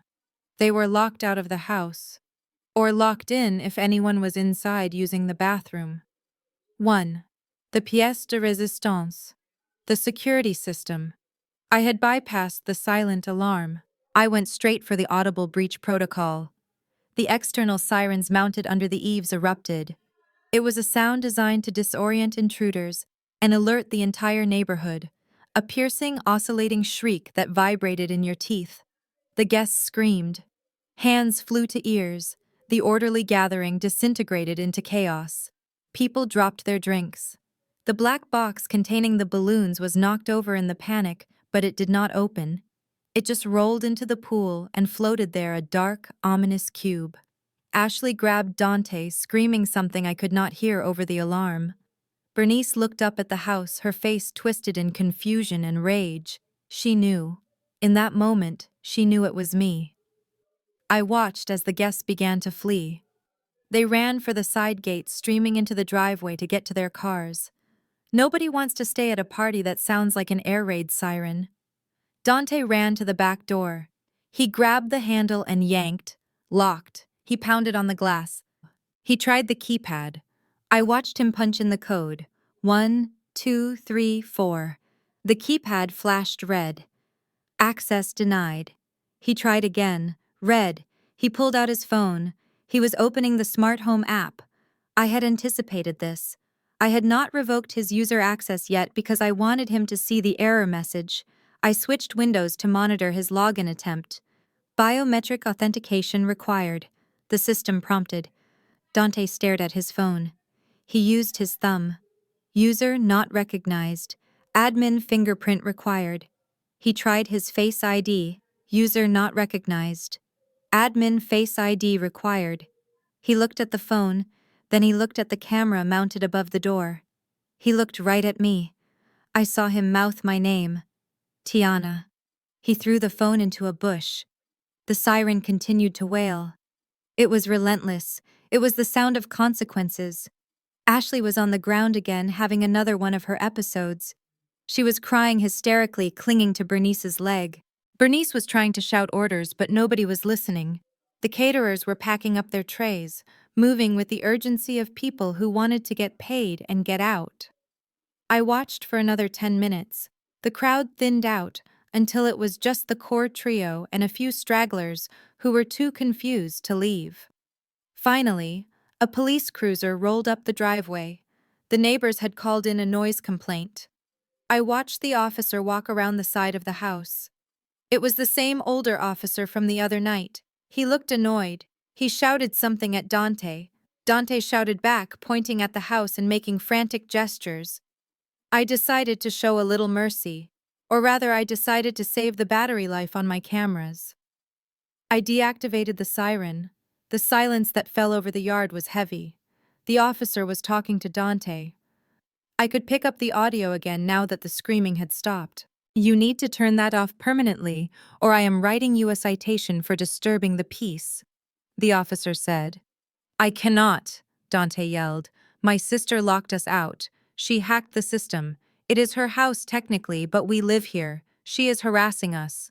The officer sighed. "Sir, if it is her house and her security system, she can control it. This is a civil dispute. But if that alarm goes off again, you are getting a fine." He walked away. He did not care about their drama. He just wanted the noise to stop. Dante kicked the patio furniture. He picked up a chair and threw it into the pool next to the gender reveal box. "I cannot believe this," Ashley sobbed. "She ruined my reveal. We do not even know what the baby is. Who cares about the baby?" Dante snapped. "We do not have power, Ash. We do not have water. Look!" He walked over to the outdoor sink and turned the handle aggressively. "Nothing. She cut the utilities." He said, his voice rising in panic. "She cut everything." Bernice was pacing, holding her phone. "She is not answering. I called her 10 times. Straight to voicemail. She is watching us." Ashley whispered, looking around wildly. "She is doing this right now." Dante looked at the back door again. "We need to get inside. My laptop is in there. My wallet is in there." "Break the window," Bernice ordered. "Just break it. We will replace it later." Dante hesitated. The windows were hurricane-proof impact glass. I had paid extra for them. He picked up a heavy planter and swung it against the glass pane of the French door. Thud. The glass did not shatter. It did not even crack. It just vibrated. He hit it again. Thud. Nothing. "You need a sledgehammer," he panted. "We do not have a sledgehammer," Ashley screamed. "All the tools are in the garage, and the garage code is probably changed too." They were trapped in the backyard of a fortress they claimed to own but could not operate. Bernice sank onto a lounge chair. "This is evil," she muttered. "This is pure evil. Tiana has the devil in her." I laughed in my apartment. "No, Mom. I just have the admin password." Ashley pulled out her phone. She wiped her face, checking her makeup in the front-facing camera. She smoothed her hair, then she held the phone up and hit record. I opened Instagram on my second monitor. I went to her profile. The live notification popped up instantly. She was live streaming. "Hey guys," Ashley whispered into the camera, her voice trembling with practiced vulnerability. "I am sorry to do this, but I do not know where else to turn. We are being terrorized." She panned the camera around to show the darkened house and the debris of the ruined party. "My sister-in-law, Tiana. She just attacked us. She hacked our home. She cut off the power and the water. She set off the alarms to scare the guests away. I am pregnant, you guys. I am carrying a baby, and she is trying to stress me out so I lose it." She started crying soft, hiccuping sobs. "We just wanted to reveal the gender of our miracle baby. And she ruined it. She is a monster. She is jealous because she is alone and miserable and she cannot stand to see us happy. Please, if anyone knows a lawyer or can help us, please DM me. We are scared. We do not have lights. We do not have water. We are trapped outside. Comments started rolling in. Oh my God, that is horrible. Call the police. What kind of person does that to a pregnant woman? I watched the viewer count tick up. 100? 200? People love a victim. But Ashley had made a critical mistake. She was broadcasting her location and her situation to the world. She was inviting scrutiny. I opened the comment section. I logged in with a burner account I used for investigations. It had a generic name and no profile picture. I typed one sentence. Ask her to show the ultrasound. I hit enter. The comment floated up the screen. Someone liked it. Then another person replied, "Yeah, show the bump." Ashley ignored it. She kept rambling about how cruel I was. I typed again. Why is the house in Tiana's name if it is your home? More people started asking questions. The tide of the internet is fickle. It turns quickly. Ashley ended the stream abruptly. I sat back. She wanted to play the victim in the court of public opinion. Fine. But she forgot that in the court of law, facts matter more than tears. And I had just gathered more evidence. She had publicly admitted that the house was in my name. She had admitted I controlled the utilities. She had admitted they were unable to access the property without my consent. She had just confessed to squatting on a live stream. I saved the video. I added it to the dossier. The sun was setting over Atlanta. The backyard was getting dark. They were still out there huddled together like castaways on an island. They had a long night ahead of them. No AC, no lights, no running water, and the mosquitoes were starting to come out. I ordered sushi for dinner. I ate it while watching them try to break into the garage with a garden trowel. They failed. Tomorrow was the closing date for the quick cash loan. Dante thought it was canceled. He did not know I had one more surprise waiting for him at the title office. But for tonight, I let them sleep in the heat. Friday morning arrived with the oppressive humidity that promised a thunderstorm. I sat in the back of a black sedan parked across the street from the Midtown office of Quick Cash Holdings. Next to me sat Mr. Sterling, my attorney, who looked as sharp as a razor blade in his charcoal suit. In the front seat were two plainclothes detectives from the Fulton County Economic Crimes Unit. We were waiting for the mice to enter the trap. I had baited the hook perfectly on Thursday night, using a spoofed email address that looked exactly like the senior underwriters. I had sent Dante a message marked urgent correction. It stated that the loan denial had been an automated system error triggered by the utility disconnect, and that the $200,000 was actually cleared for disbursement. All he had to do was show up at 9 a.m. on Friday to sign the promissory note and collect the cashier's check. It was the kind of lie that only a desperate person would believe. But desperation was the only currency my family had left. They had spent the last 2 nights in a sweltering house without running water or electricity.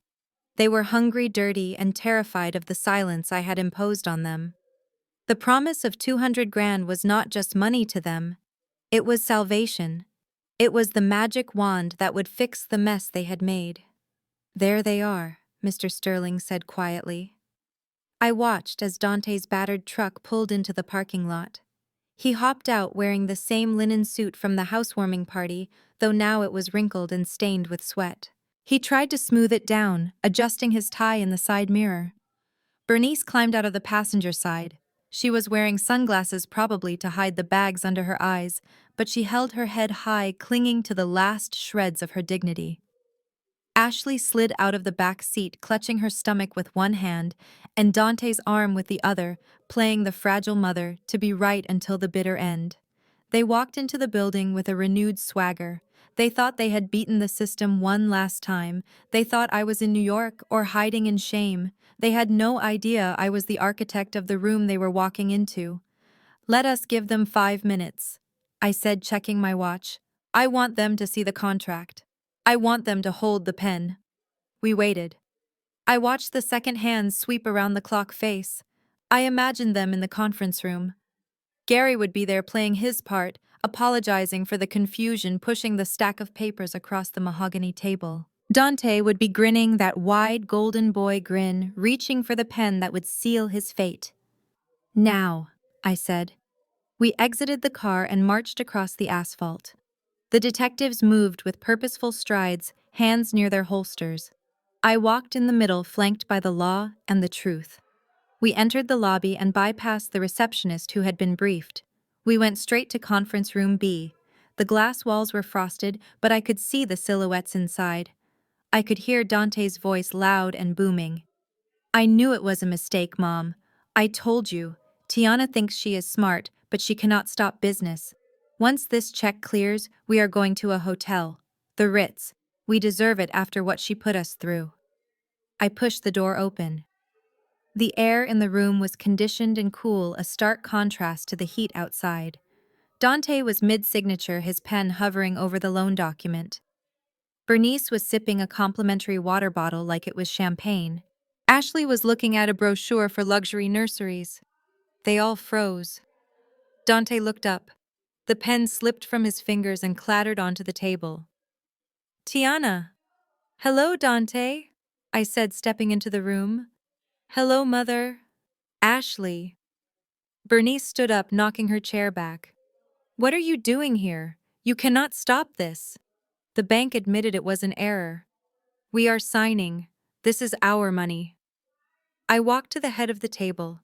Gary stood up and silently moved to the side, leaving the stage to me. It is not your money, Bernice, I said, my voice calm and projecting to the back of the room. And it never was an error. It was a sting. Dante's eyes darted to the men behind me. Who are these guys? Your bodyguards. You trying to intimidate us, Tiana? These are Detectives Miller and Vance. I introduced them. From the Economic Crimes Unit.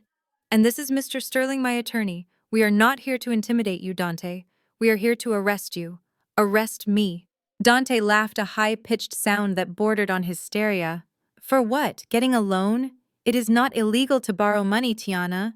You are just jealous because I made a deal happen without you. I placed my briefcase on the table and snapped the latches open. The sound echoed like a gunshot in the quiet room. I pulled out the first document. It is illegal to borrow money against a property you do not own, I said, sliding the paper toward him. This is the affidavit Bernice signed on Saturday. The one revoking her power of attorney. You signed it as a witness, Dante. You knew the authority was gone. Dante stared at the paper.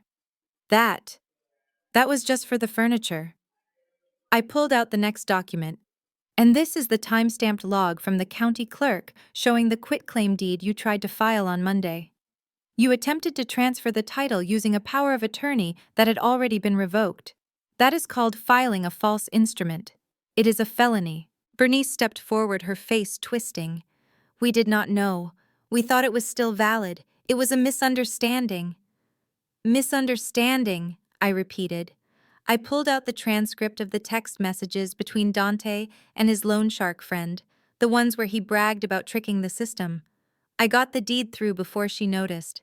He had texted, "We are going to drain the equity in Ghost." I read the text out loud. The room went silent. That is intent to defraud, Mr. Sterling said, his voice dry and legal. Conspiracy to commit mortgage fraud, wire fraud. And since you applied for this loan across state lines with an out-of-state lender, we are looking at federal charges. Dante slumped in his chair. He looked at Bernice. Mom, do something. Bernice looked at me. Her eyes were wide, pleading. Tiana, please. He is your brother. He made a mistake. We were desperate. You cut us off. We had nowhere to go. You had plenty of places to go. I said, cold fury rising in my throat. You had the $50,000 you stole from my savings account. I pulled out the bank transfer record. You wired my emergency fund to a decorator, grand larceny, theft by taking. You stole my money to buy velvet sofas for a house you were squatting in. I was going to pay it back. Bernice sobbed. Once the loan cleared, I was going to put it back. With what money? I asked. The money you were borrowing at 12% interest. The money Dante was going to gamble on crypto. I looked at Ashley. She was trying to shrink into her chair, holding her stomach protectively. And you, I said, turning my gaze on her. You are not innocent in this, Ashley. Me, she squeaked. I did not sign anything. I just wanted a home for my baby. Your baby. I laughed. I reached into my briefcase and pulled out the final piece of evidence. It was a report from the private investigator I had hired on Tuesday. He had done a deep dive into Ashley's medical history, or rather, the lack thereof. But what he found was even better. He found the receipt. I held up a printout of an Amazon order confirmation. It was dated 3 months ago. Silicone pregnancy bump. Realistic feel and weight. Month 4 to 6. Sold to Ashley Williams. You are not pregnant, Ashley, I said, slamming the paper down on the table. You bought a prop. You have been wearing a costume to manipulate my mother and guilt-trip me into giving up my house. The silence that followed was heavy and suffocating. Bernice turned slowly to look at Ashley. Her mouth was open in shock. You, Bernice whispered, you are not pregnant. Ashley burst into tears. I had to, she wailed. Dante said we needed leverage. He said if I was pregnant, Tiana would not kick us out. He made me do it. You liar, Dante shouted, jumping up. It was your idea. You said it would get us more presents at the shower. They turned on each other instantly. The united front crumbled into a chaotic mess of finger-pointing and screaming. It was pathetic. It was ugly. And it was exactly what I needed the detectives to see. Enough. Detective Miller stepped forward, his voice booming. Dante Williams, stand up and put your hands behind your back. You are under arrest for mortgage fraud, identity theft, and forgery. Dante tried to run. It was a stupid, instinctive move. He lunged for the door, but the other detective blocked him easily, spinning him around and slamming him against the wall. The sound of the handcuffs ratcheting shut was the sweetest music I had ever heard. You cannot do this, Dante screamed as he was hauled up. I am a businessman. This is a civil matter. Mom, tell them. Tell them I am a good boy. Bernice was paralyzed. She watched her golden child get cuffed, her hands covering her mouth. Then she looked at Ashley. And you. Detective Miller pointed at Ashley. You are coming too. Conspiracy to commit fraud. And we have the credit card receipts. $4,000 at Tiffany's on a stolen card. That is theft by deception. Ashley screamed as the detective grabbed her arm. But I am pregnant, she shrieked, forgetting her own confession. You cannot arrest a pregnant woman. I walked over to her. I reached out and tapped the hard silicone mound under her dress. Give it up, Ashley, I said softly. The show is over. She slumped defeated, letting the detective cuff her. Bernice stood alone in the center of the room. She looked from Dante to Ashley, then to me. She looked old suddenly. The sequined matriarch was gone, replaced by a frightened woman who had lost everything. Tiana, she whispered. Help them. Please, do not let them take your brother. I looked at her. I looked at the woman who had kicked me out of my own home, who had told me I was selfish for existing, who had stolen my savings and tried to steal my future. I cannot help them, Mom, I said. I am just a selfish single woman with no children. What do I know about family? Bernice fell to her knees. She grabbed the hem of my skirt, sobbing. I am sorry. I am so sorry. I just wanted him to have a chance. I wanted him to be like you. Successful. Why could you not just share? You have so much. Because it is mine, I said, pulling my skirt from her grip. And you do not get to steal what you did not earn. Detective Miller looked at me. What about her? He nodded at Bernice. She signed the deed too. She co-signed the fraudulent car lease.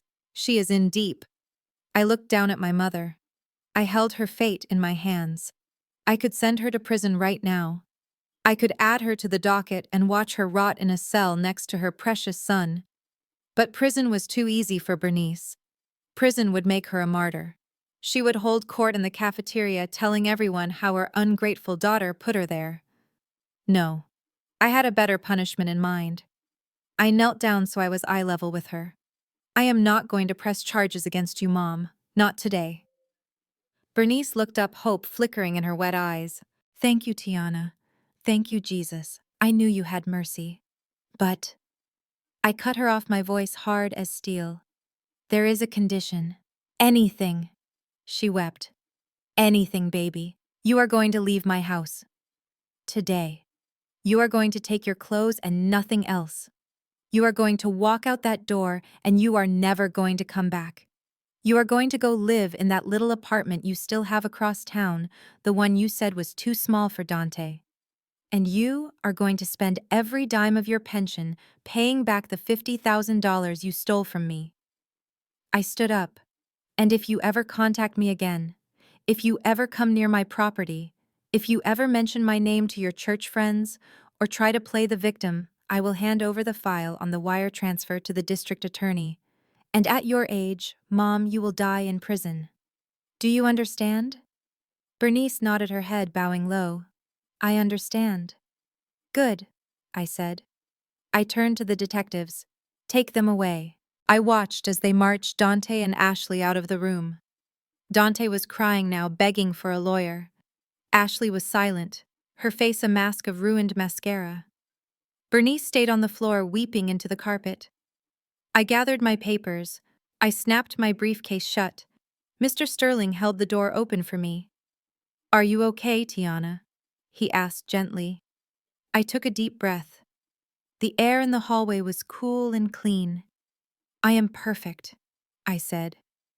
I walked out of the building and into the humid Atlanta air. The storm clouds had broken. The sun was shining. It was time to go home. I drove back to Buckhead in silence. The adrenaline that had sustained me through the confrontation at the lender's office was fading, replaced by a cold, hollow exhaustion. I had won. The evidence was irrefutable, the arrests were made, and the legal machinery was grinding my brother and his wife into dust. But the victory did not feel like a celebration. It felt like an amputation. I had cut off a limb to save the body, and now I had to deal with the wound. I pulled into my driveway. The house looked different now. The welcome home banner had been ripped down, leaving tatters of plastic fluttering in the breeze. The pink and blue balloons from the gender reveal disaster were shriveled on the lawn, looking like discarded gum. The house itself seemed tired, the windows dark, the landscaping trampled by the panicked stampede of party guests. It was no longer a sanctuary. It was a crime scene. I walked up the steps and unlocked the door. The air inside was stale, hot, and heavy with the smell of spilled champagne and rot. I had turned the power back on remotely an hour ago, but the AC had not yet cut through the humidity. I found Bernice in the living room. She was not sitting on the sofa like a queen anymore. She was on her knees, frantically stuffing items into a garbage bag. She was grabbing everything she could reach. My crystal vases, the silver candlesticks, a small bronze sculpture I had bought in Florence. She looked like a scavenger picking a carcass clean. Stop, I said, my voice echoing in the empty room. Bernice froze. She looked up at me, wild-eyed. Her wig was askew, her makeup streaked with tears.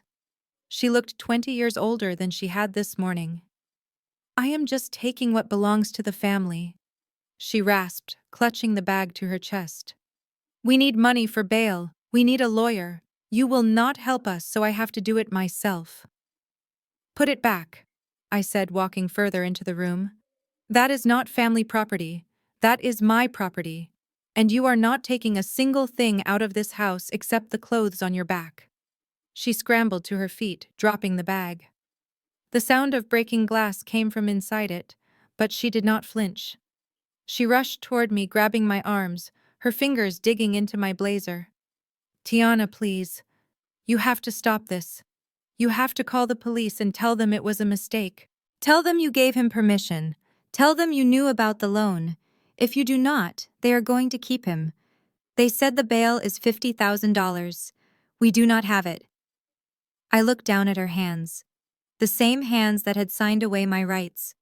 The same hands that had stolen my savings. I do not have it either, Mom, I said, peeling her fingers off me.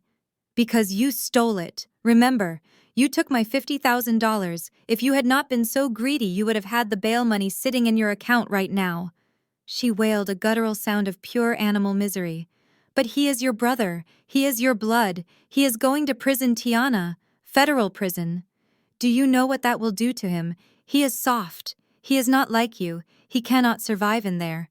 He should have thought about that before he committed bank fraud, I said, stepping back. He is a grown man. He made his choices, and now he gets to live with them. Bernice fell back onto the sofa, sobbing into her hands. It is all that girl's fault. It is Ashley. She pushed him. She wanted the house. She wanted the car. Dante is a good boy. He just wanted to make his wife happy. And the baby. Think about the baby, Tiana. You sent a pregnant woman to jail. How do you sleep at night? I felt my phone vibrate in my pocket. I pulled it out. It was Mr. Sterling, my attorney. Hold on, Mom, I said. I have an update. I answered the phone. Sterling. Go ahead. I listened. I did not say a word for 2 minutes. I just listened to the report from the precinct. As Sterling spoke, a dark, grim smile spread across my face. It was the final nail. Thank you, I said. Send me the paperwork. I hung up. I looked at Bernice. She was watching me, wiping her nose with the back of her hand, a flicker of hope in her eyes. Is it good news? She asked. Did they let him go? I walked over to the fireplace and leaned against the mantel. It is news, I said. That was my lawyer. He just got off the phone with the district attorney. It seems there has been a development in the holding cells. Bernice stood up. What development? Ashley cut a deal, I said. Bernice blinked. What? Ashley asked to speak to the prosecutor immediately after she was booked. She rolled on Dante, Mom. She gave them everything. She told them the loan was Dante's idea. She told them he forced her to sign the papers. She claims she was a victim of coercive control. She is turning state's witness against her own husband to save her skin. Bernice shook her head. No, she wouldn't. She loves him. They are soulmates. There is more. I continued, my voice dropping an octave. Ashley filed for divorce an hour ago. Her lawyer already submitted the emergency petition. She is citing fraud and criminal activity as the grounds. She is dissolving the marriage before the sun goes down. Bernice gasped, clutching her chest. Divorce? But the baby? They have a child on the way. She cannot divorce him while she is carrying his son. I laughed. It was a cold, sharp sound. Mom, stop. Please stop. There is no baby. Yes, there is, she screamed. I saw the bump. I felt it. You felt silicone, I said brutally. Ashley admitted it to the police. It is in her official statement. She was never pregnant. She bought a prosthetic bump online. She faked the morning sickness. She faked the cravings. She faked the whole thing because she knew it was the only way to get you to hand over my house. She played you. She played Dante. And now that Dante is broke and heading to prison, she is cutting him loose. Bernice stared at me. Her mouth worked, but no sound came out. The reality was crashing down on her too fast for her to process. The golden couple, the perfect future, the legacy she had sacrificed her daughter for, it was all a lie. A cheap, tawdry lie wrapped in designer clothes and fake smiles. She is gone, Mom, I said, driving the point home. Ashley is gone. She is walking free because she gave them Dante. Your son is going to take the fall for everything. He is facing 10 to 20 years, and he is going to face it alone. No wife, no baby, no money, and no house. Bernice let out a scream that sounded like something tearing. She collapsed onto the floor, curling into a ball. She beat her fists against the hardwood, ruining her manicure. My boy, she sobbed. My poor boy. She ruined him. She tricked us. She did not trick you, I said, standing over her. You wanted to be tricked. You wanted to believe in the fairy tale so badly that you ignored the reality right in front of your face. You ignored the fact that your son is a lazy grifter. You ignored the fact that his wife is a gold digger. And you ignored the daughter who actually worked hard and paid for the roof over your head. You did this, Mom. You built this altar to a false god and now it has fallen on top of you. Bernice looked up at me. Her eyes were red and swollen. Tiana, help me. Please. I have nothing. They took the money. They took the house. I have nowhere to go. Let me stay here.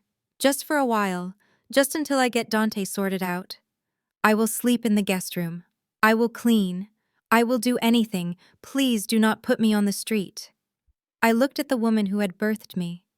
I looked at the woman who had locked me out of my own home 3 days ago. I looked at the woman who had told the police I was mentally unstable. I looked for a shred of sympathy inside myself. I searched for that little girl who just wanted her mother to love her.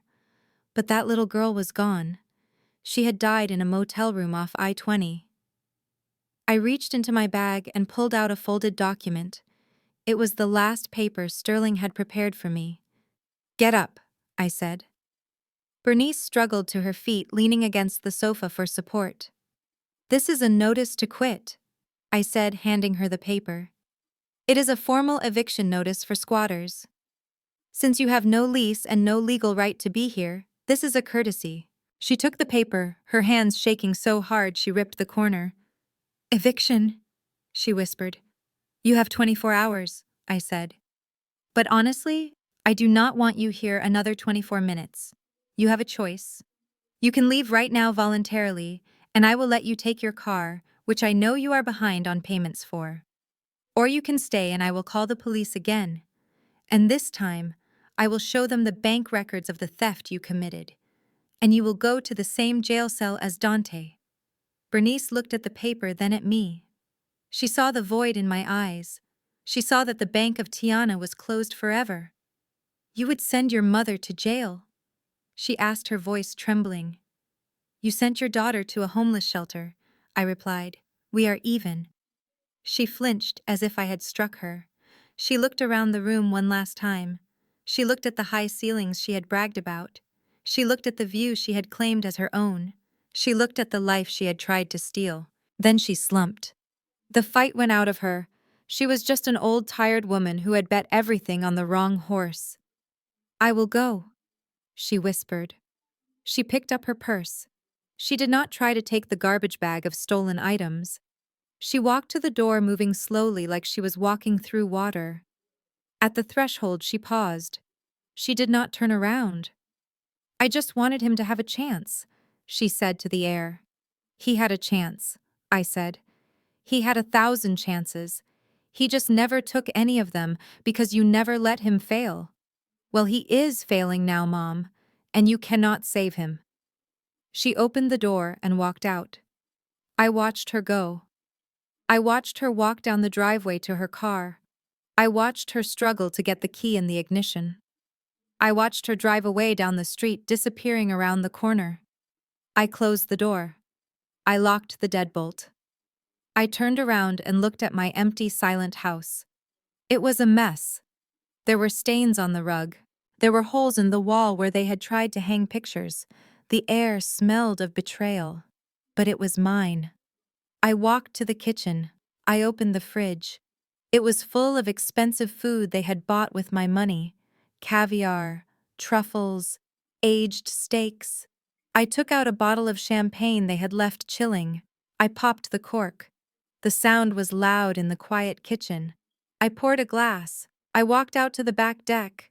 The sun was setting, painting the sky in shades of bruised purple and angry orange. I took a sip. It tasted like victory, cold, crisp, and bitter. My phone buzzed. It was Sterling. Dante has been processed, he said. Bail denied. Flight risk. He is in for the long haul, and Ashley's lawyer just sent over the affidavit. She is singing like a bird, Tiana. She is giving them everything, including the location of the offshore accounts Dante tried to open. Good, I said. Burn it all down. And your mother? Sterling asked. She is gone, I said. She is gone for good. I hung up. I hung. I stood there watching the darkness swallow the yard. I was alone. I had no family left. I had no parents, no siblings, no nieces or nephews. I was an island. But as I looked at the city lights flickering on in the distance, I realized something. I was not lonely. I was safe. I had evicted the toxins from my life. I had fumigated the rot. I raised my glass to the empty yard. Here is to Tiana, I said aloud. The last woman standing. Tomorrow I would call a realtor. I was selling this house. I was not going to live in a crime scene. I was going to buy a penthouse in the city with a doorman and a security system that required a retina scan.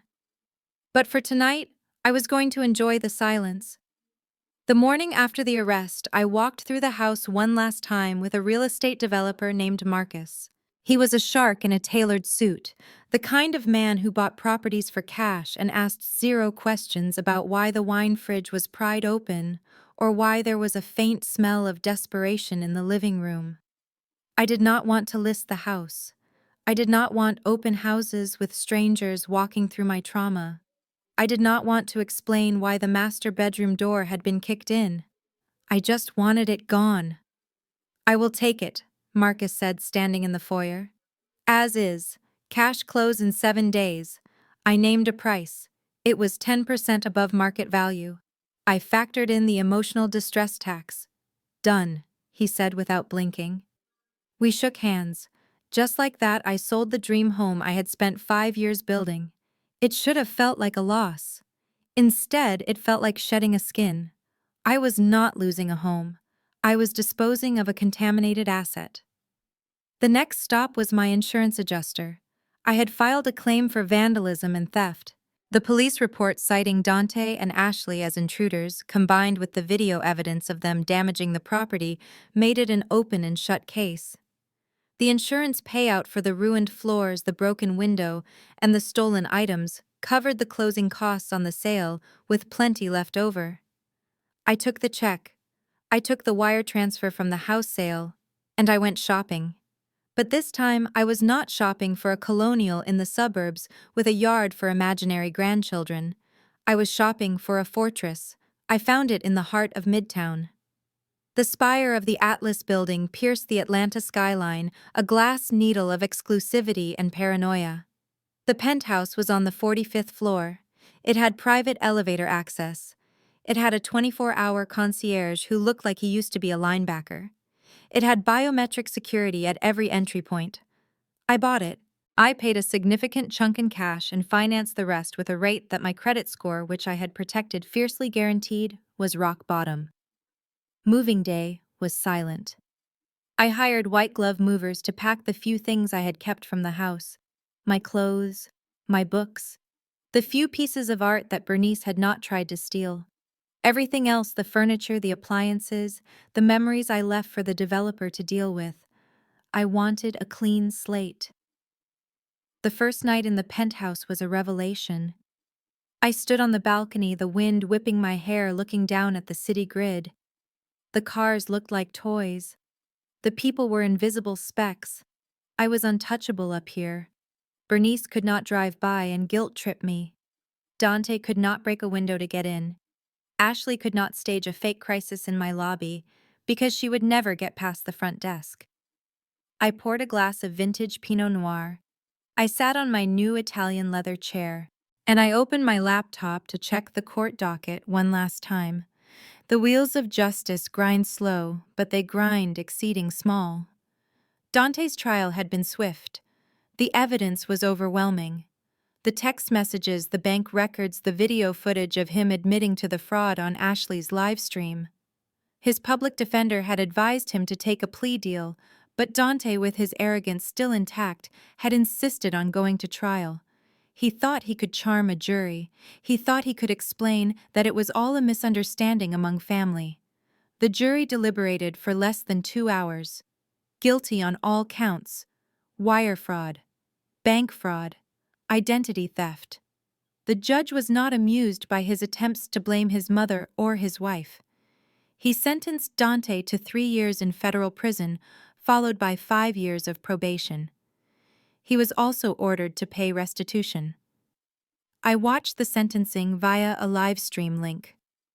Dante looked small in his orange jumpsuit. His hair was unkempt. The golden boy shine was gone, scrubbed away by the harsh fluorescent lights of the courtroom. When the gavel came down, he looked back at the gallery, searching for someone to save him. But there was no one there. Bernice was not in the courtroom. Bernice was busy losing her own life. My mother had avoided jail time thanks to my mercy, but she had not escaped the consequences. The legal fees for Dante's defense were astronomical. He had insisted on hiring a private attorney before the money ran out, and Bernice had liquidated everything to pay the retainer. She sold her car. She cashed out her 401k, paying massive penalties. And finally she sold her house. The house I grew up in, the house she had lorded over me like a castle, was sold to a flipper for pennies on the dollar because she needed the cash fast. She used every dime to try and keep Dante free. And she failed. Now she was living in a one-bedroom apartment in a complex on the outskirts of the city near the airport. It was the kind of place where the walls were thin and the sirens were constant. It was the kind of place she used to sneer at when we drove past. I heard from a cousin that she spends her days sitting in her small living room, rereading old Bible verses, and telling anyone who will listen that her daughter abandoned her. But nobody listens anymore. The church ladies, the ones who drank my champagne and ate my food, dropped her the moment the scandal broke. They did not want to be associated with a woman whose son was a felon and whose daughter had receipts. And Ashley. The internet is a cruel place, but sometimes it is just. After I posted the evidence of the fake pregnancy bump on an anonymous blog thread dedicated to exposing influencers, the backlash was nuclear. The video of her confession to the police leaked. I did not leak it, but public records are public for a reason. She became a meme. The girl with the silicone bump. The scammer who tried to steal a house.